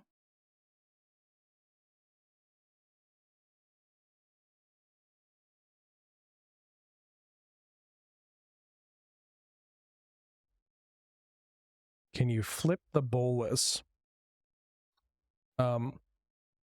No, it's not it doesn't transform. You exile it and it returns transform, so it would Right. still leave the battlefield.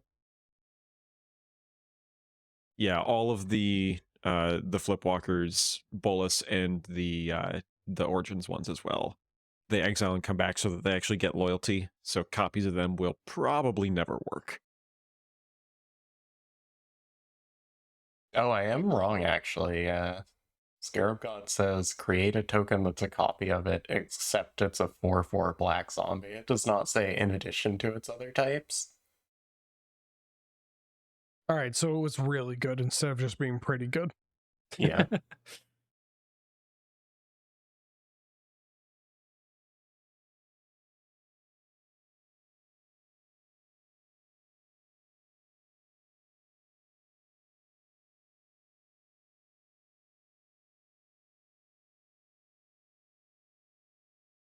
Now here's the trade for the token, but seems like it's done its work at this point. Yeah, definitely.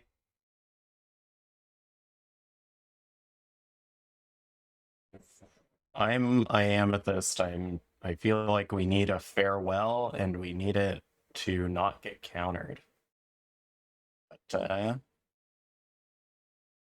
no such luck, it would seem.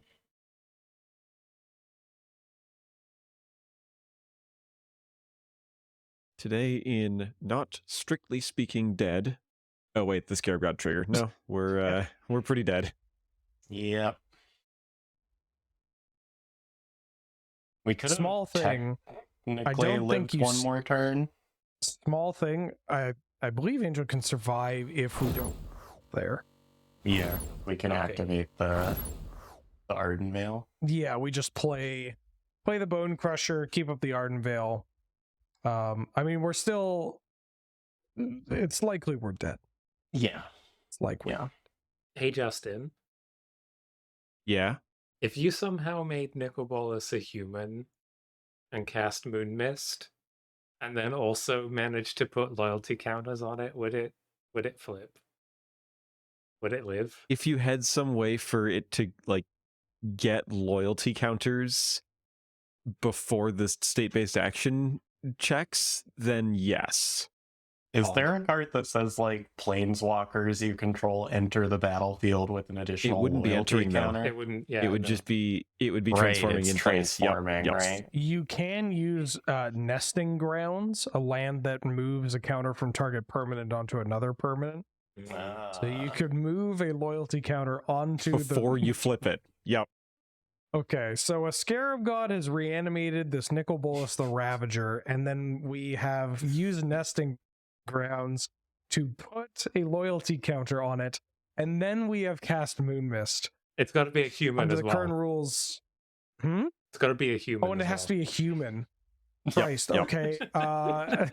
What was my friend We Michael can was play trying to that do something with 2 Moon mana Mist. blue enchantment that makes all of your creatures have a creature type of your choice. Arcane Adaptation. Yeah, there we Okay, go. great.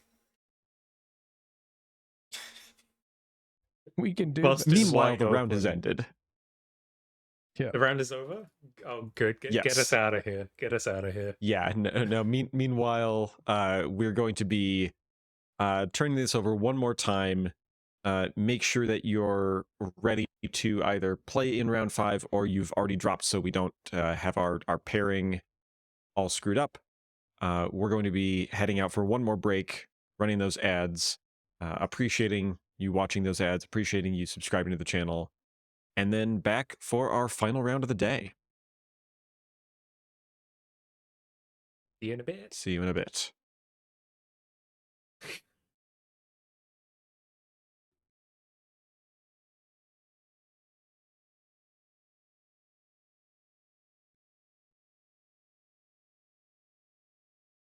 Hello. Show dog. There we go. Hi, Kaladin. Fluffy puppy. All 4 of us, but most importantly, Kaladin is back for round 5 of Gladiator Games, The Lord of the Rings. We are going to be taking a look at the toppest table that we can. Table 1 has no perspectives. So we're gonna look at you say it was a pair up? Yes, this is the 4-0 pair up, pair down. We're going all the way back to our round 1 feature match. Telemachus has fought all the way to the top tables with sitting at 4-0 with their Rakdos mid-range list. And their opponent Bob is on mono red, trying to play spoiler and get themselves to 4-1 from 3-1. Yep. We got 3 4-0s right now, and what is that? 4 7 X1s? I'm not 8 X1s. good at Yes. We got okay. Yeah, I got some prizes to give out. Holy moly. We got some diversity. I mean, the classic. It feels almost like cheating to say this for Gladiator, because of how often it happens. But at least, I mean, right now at the 3-1 and higher category, there are 0 overlapping archetypes. Love to see it. Pretty hot. Yeah, we don't even really get close, do we? There's No. there's a mono red and a Boros aggro list, but that Boros list is the equipment one, which is very different than just mono red. Yeah. I don't Yeah, think we even have like 2 of the same color combination. Unless I'm Abzan, Mardu, Rakdos, Mono Red, Boros, Grixis, Jeskai, Sultai, Golgari, Mono Black, Esper. Yeah, nothing. Yeah. Wow. That's cool. Hell yeah. That is cool. That's a good sign for the format. While we're still waiting on one player, it looks like. Yes. So Yep. while we're waiting on that, I will quickly cover prizes. So prizes I normally order like on demand. We usually get pre-release codes and promo codes. Promo codes are good for 5 packs of a given set per account. There is no promo codes for Lord of the Rings. It's not a standard set. It's not a premier set. I'm also hearing myself, so I'm trying not to speech jam, but I think that's coming through UL.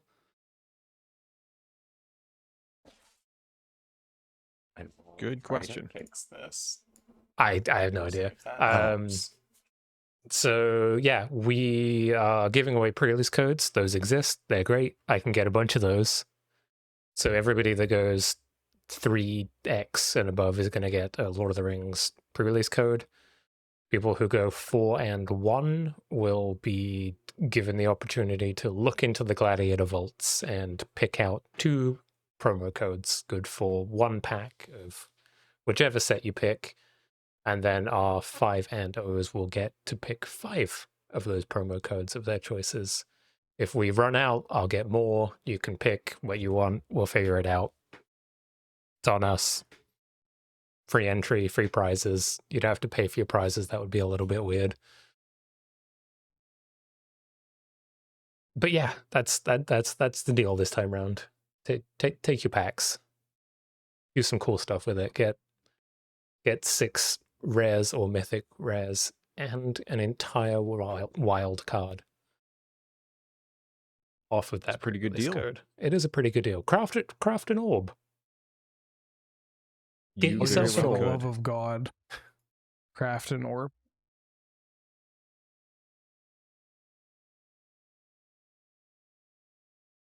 Or a ring. I mean, Or a craft ring. an orb, but you know, Like, craft both. yeah, why not? Treat yourself. Yeah, we're still. Can we poke player 2? Yes, they are responding right now. I'm keeping an eye on it. We do have one more card that has been officially previewed to talk about. And that is Why, it's Echoing Decay. Sure. yeah. Multi-format all-star. Okay, let's talk about Echoing Decay. Great. 1 in a black instant, originally printed in dark steel. Target creature and all other creatures that share a name with it. Get -2/-2. This is a worse version of Bile Blight, which is another card that will inevitably be legal on Arena because it's from Theros. That's it. That's the card. Good against goblin tokens, I guess. Yeah, don't Yeah, understand it. Don't What do we understand. even have in terms of something making a frightening amount of the same token? Rat colony. Ooh, there you go. You're not wrong. We also I guess we have technically it's good Shadowborn against- Apostle too, right? Yeah. It's good against Scurry Oak. Yeah, okay. And if somebody's feeling really brave and they're playing the Chatterfang Pitiless Plunderer combo, yes, Guardian of Angel, that's one that's real. There we go. That's that card actually gets played in a lot of decks. Uh-huh. Big dog. Such a big dog. Jesus, that dog's big. Yeah, Scoot Swarm occasionally pops up. There was an Abzan Lands player. They are likely on Scoot Swarm. Yeah, just get them. I said Totally. was. They still exist. They're still here. No, they lost their game. Like we took But, them you round know. back. Yikes. Oh no. Cruel.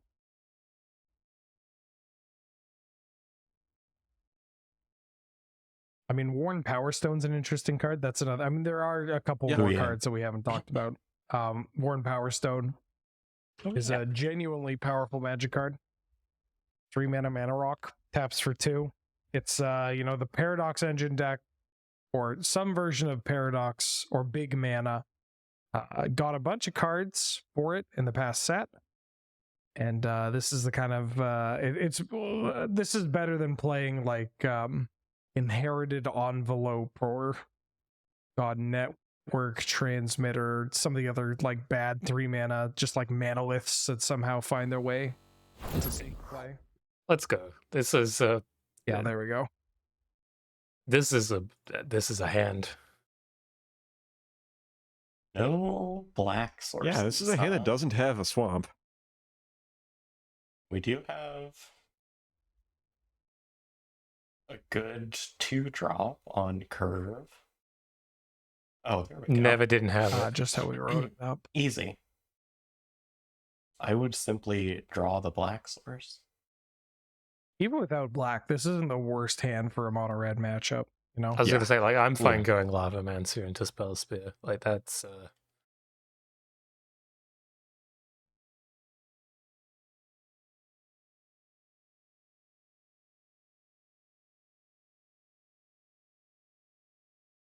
and like, I don't know, as the Rakdos deck, I guess I'm also just okay anytime I make a trade for a card that is mana neutral, right? Like their 1 mana spell took out my 1 mana spell, my 2 mana spell took out their 2 mana spell, but also got me a 4/3 on the board. And now maybe my 3 mana card is trading with their 3 mana card. Or I'm just going to cut down in Ragavan, you know? Just like... Time for monkey.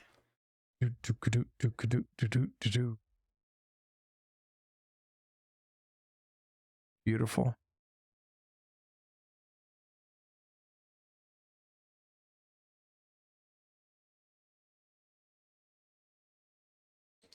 Playing the One What? Ring and mono In red red? aggro. Of course. Why wouldn't you? actually, why mean, wouldn't you? I mean, Well- I got reasons. Yeah, I also have reasons. I think if you're playing a 4-drop in mono red, you don't. First of all, you play very few of them, and second of all, usually you want them to kill your opponent like pretty much immediately. And not be entirely defensive the turn that they come down. So, like, you know, the One Ring does look good in this game, but in general, I don't think it really suits what the mono red deck is looking to do. There are cards that fill this kind of role that red can play, but I think Gladiator red has kind of moved past them. You know, like Chandra is the last bastion of this style of effect, right? Of just like, hey, it's a card that lets me play other like 2 cards a turn, but it also is a planeswalker with 4 abilities, you know. Yeah, El's in chat saying what I'm thinking. Like it's a better frenzy. I love me a frenzy. Yeah, if you are adamant, if you're a player that's adamant that your mono red list is going to or needs to play frenzies, which is a way to approach the deck, right? Like not every red deck needs its top end to necessarily be Torbrand or Rampaging Raptor, that style of card. Then the One Ring does fill that role. Look at that, we just drew a bunch of cards. Yeah, I mean, I don't like the card is undeniably powerful, and I don't think it's bad. They're all kind of mid. Yeah.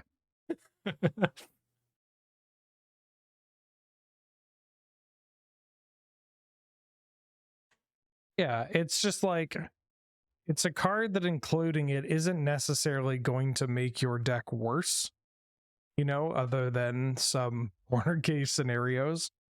It'll do a thing. It'll draw you a bunch of cards. It'll brick, you know, it'll block out your opponent from doing something for a turn.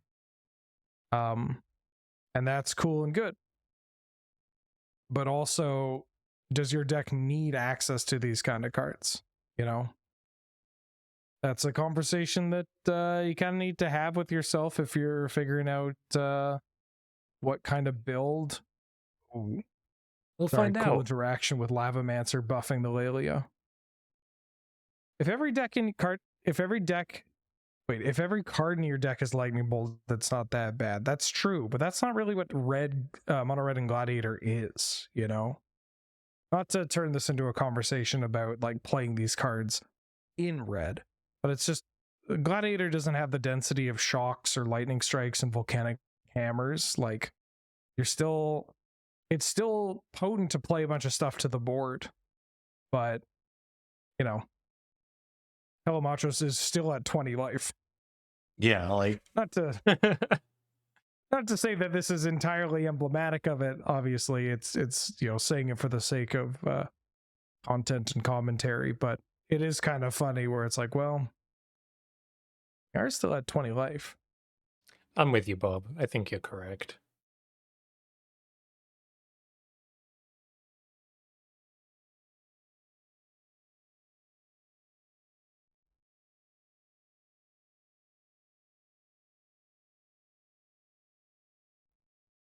Does this Rakdos list have the reanimation package? No, I believe this isn't the Rakdos reanimate range list that we've seen from previous Gladiator games. This is just fair Rakdos midrange.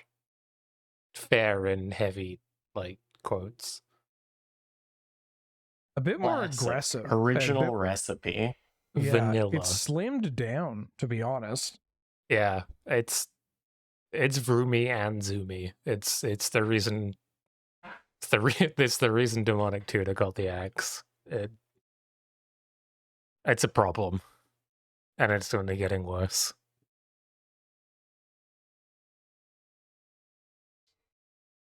That said, Bob has a very wide board right now, which is not something that Telemachos' hand is really set up to deal with that effectively. Like, we can make them discard and kill their Seasoned Pyromancer, but Seasoned Pyromancer isn't exactly the kind of card that you want. Oh my god. They get value from their Rookwalla. Wow. Let's go. Brutal. Sometimes red going to red. Get walled, idiot.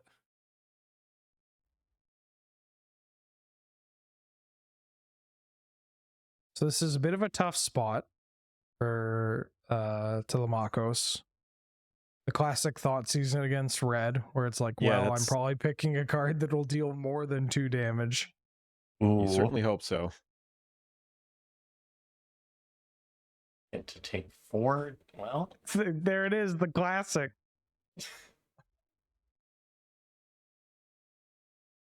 I wonder if I'm Bob, I think maybe I go for Lightning Bolt instead of casting the Stomp. Just to But make I- number go up. Yeah, I don't think it really matters, but, you know, something to keep in mind. Mhm. Or no, actually, it did matter. It actually did, yeah. Yeah. It exactly mattered. Hoping for If- Oh no. And you can keep No. you can keep Extinction Event, so you can also Intervention for 2. I don't know. Yeah. No. 1 blocker, kill 1 creature, gain 2 life. I think you live another turn, but Are you if your opponent has thinking of- nothing. Are you thinking of the March instead of Erebos' intervention? Yes, I am. You're right. You're right. Yeah.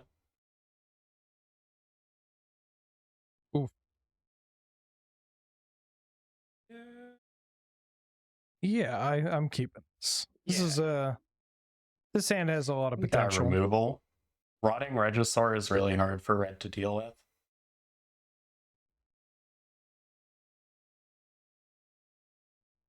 It's good on the defense because often you're just kind of, even the cards you're drawing, you're throwing them out, you're playing them. Like you're not trying to get too tricky with where your removal's getting pointed at.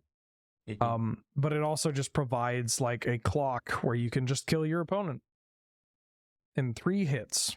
That's all it takes. And I see a hand with a Rotting Regisaur and 3 removal spells.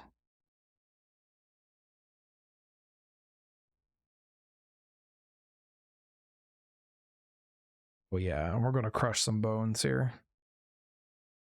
Bone crushes.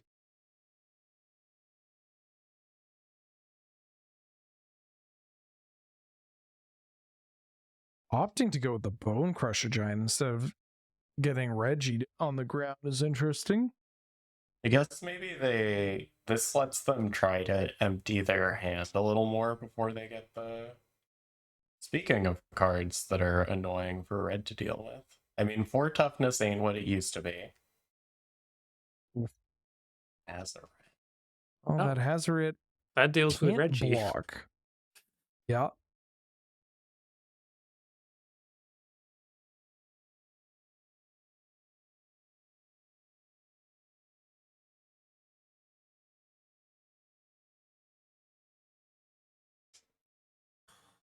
I'm Bob. Is there a world where I just don't play any creatures here? And I just activate this Hazoret? Do we have 'Cause it another way of blocks making the blood Reggie. tokens? City Stalker. Right. Right. So we could. It would need to live. It probably wouldn't, but Yeah. you can try and get them.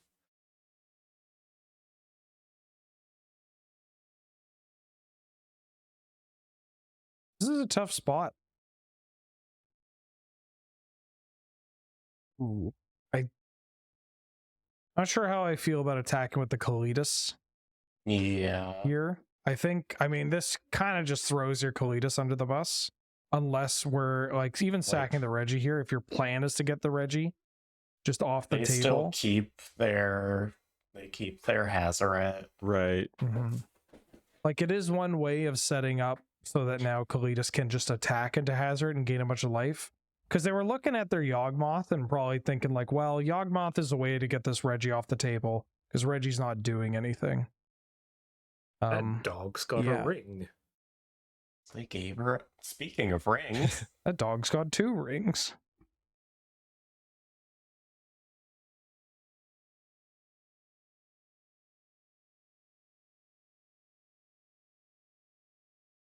Like, I think at this point,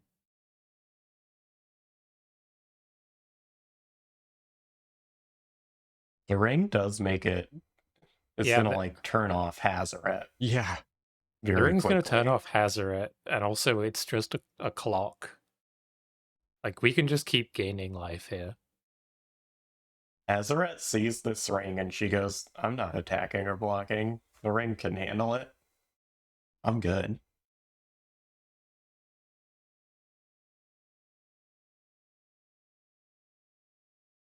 Now we just get to keep gaining more life. I mean, I do think that the red deck, like if you are playing red and you have decided to put the ring in your deck and experimental frenzy, that style of card, you're probably a lower to the ground red deck.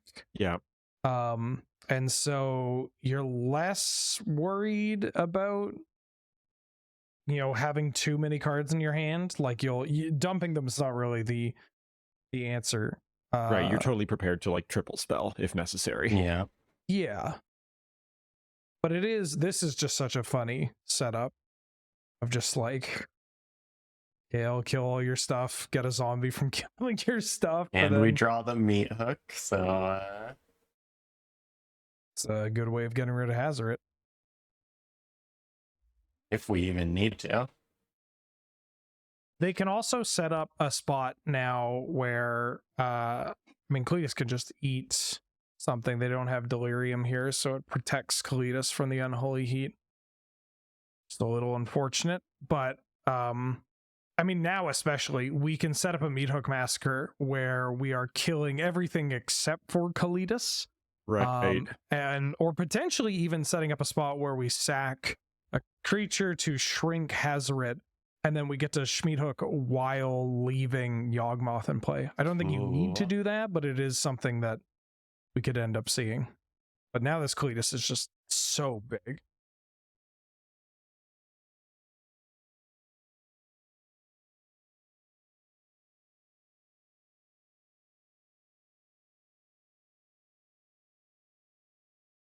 Shatter Skull for 1. Do we have okay, a Molten Impact? And then a bolt.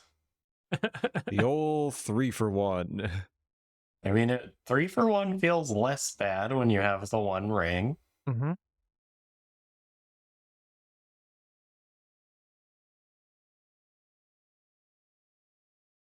We can now just use meat hook as a way of saying, "Go away, Hazaret. I've had enough of you."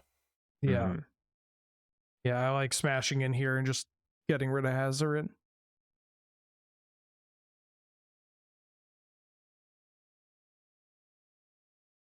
We just have 3 pieces of removal. We're at 16 life. This Opponent's ring is going to start And the hurting. ring is hitting Yeah. for 3 a turn. Yeah. 4 a turn.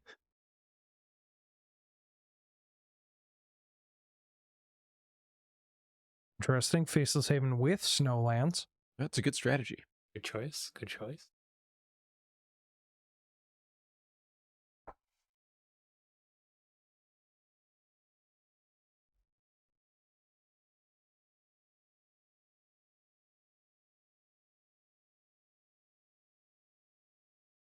Does the ringleader gave the Darcy perpetual haste, or I believe so. what Looks I'm like it. seeing? Yeah.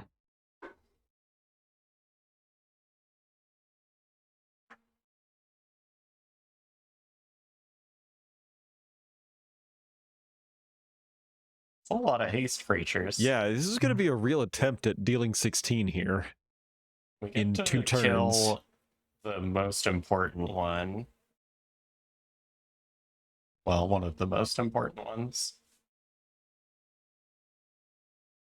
Then we have 2 more removal spells, plus we get to gain life, and we drew another removal spell. So that's dead, I believe. Yeah, that's lethal. Yeah, because Yeah, we go for the Yawgmoth drain plus- and the kill. Yeah, Yawgmoth Oh, Brutality, yeah, and we then the attack ring makes for it it, lethal. too. Yeah.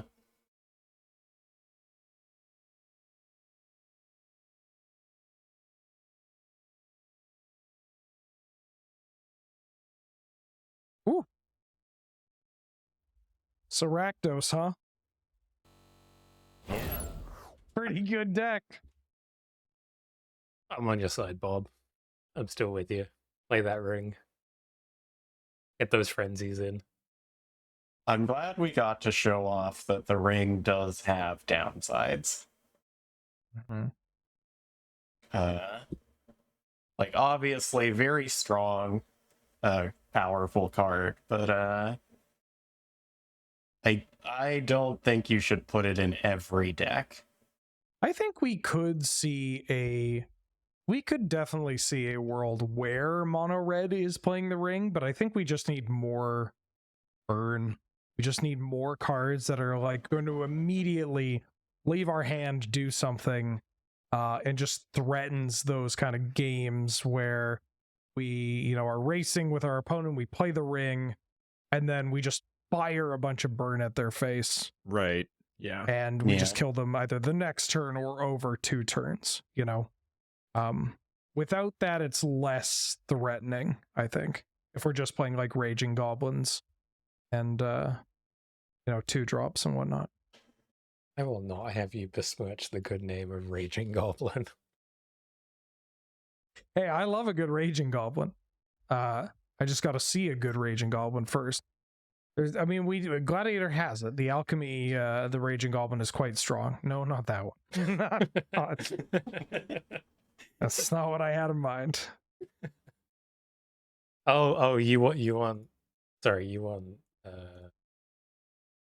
want this one. You want the OG. Well, okay, now I believe the OG was from Portal, technically. Then Exodus later in that year. God. Nothing gets past this man. Yeah, not to actually you here, but you did it anyway. I mean, I got it. Gotta do it to him. Yeah. All right. Well, during that final match that we saw, we have concluded most of the tournament. We're not completely there, but I can tell you that Kate playing Mardu Aristocrats is going to be joining Telemachus as our 2 5-0 players. Wow. For today's event. We have friend of the show Vi at 4-1 with Abzan creature combo. And let's see, who else do we have? Cat Muzi finishing at 4-1 with the mono blacklist. Soulfire with Sultai midrange getting up to 4-1 as well. Alan at 4-1 with Jess Guy. Now we're talking. Show me a Geist of Saint Draft. Soulfire at 4-1. Gandalf the Grey. Oh. Yeah, Soulfire on Sultai midrange that we saw earlier. 4-1. Nope, not you. What about you? Did you make it? Did you do it? You're still in a game. You got this. I believe in you. Yes, we have 2 matches still, or 3 matches still outstanding, and one of those is, I believe, a potential 4-1 player. Correct. On that note, so we're not sat around here all evening. Let's wrap it up. It's before midnight. I'm gonna get an early night tonight, so we take that. Wow. Wow. Yeah, it's like 11:15 right now, which is like unheard of. We should start our weekly nice and 1 hour efficient. earlier. I mean, we still do need to set those up, so we'll see. We'll see what we can do. I was going to announce them here, but I completely forgot about it. I don't have anything prepared. But yeah, weeklies are coming back, and yeah, no, I don't have anything prepared. But like, please be excited because they're very cool and good and nice, and it means you'll be seeing more of us, which is either depending on how you look at it, a good thing or a bad thing. hoping since you're here, it's probably a good thing, but we'll see. Other than that, thank you all for coming out here. It's been a blast. Let me get rid of fucking blimp. Thanks all for being here. It's been a wild ride. We saw many orbs. There were some rings. It was a real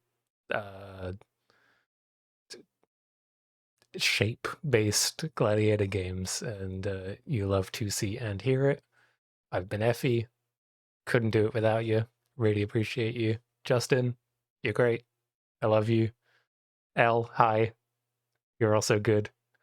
And Wheeler. Hold on. Thanks for being here. It's been great to have you. Thank you for having me. It was great to be here. Anytime. Thank you. Really With appreciate the giant it. asterisk. Giant hat. Always great. Like happy to be here sometimes when I'm available. You ask me anytime. Very large star. Yeah. Next to that. Are you going out to Barcelona with the rest of the gang? Is that where people can find you? No, I decided I declined. Okay. Yeah, I'll make my way to Europe sometime this year or next year. But yeah. Well, if you ever want to visit Norway, hit me up. I am at okay. It's nice this time of year. I wouldn't recommend coming like past October because we're talking like knee deep snow and it's just not fun.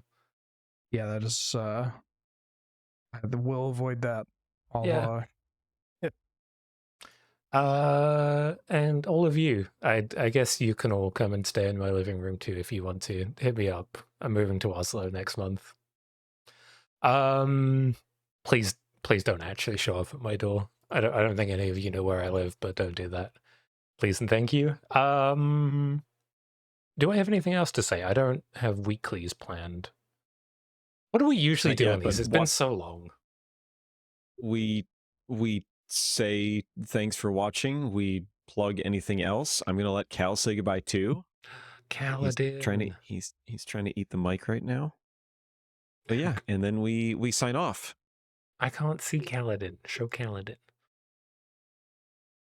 Pick that boy up. Streamer show Kaladin. Show Kaladin. Oh, look at that dog. Big dog. Well, we said thanks. We did the things. We said goodbye to Kaladin. We've done all the things. So with that, I'll say goodnight. I'm going to bed. Okay. Good night, Bye-bye. everybody. Why? Love you all. See you next time. See you next time.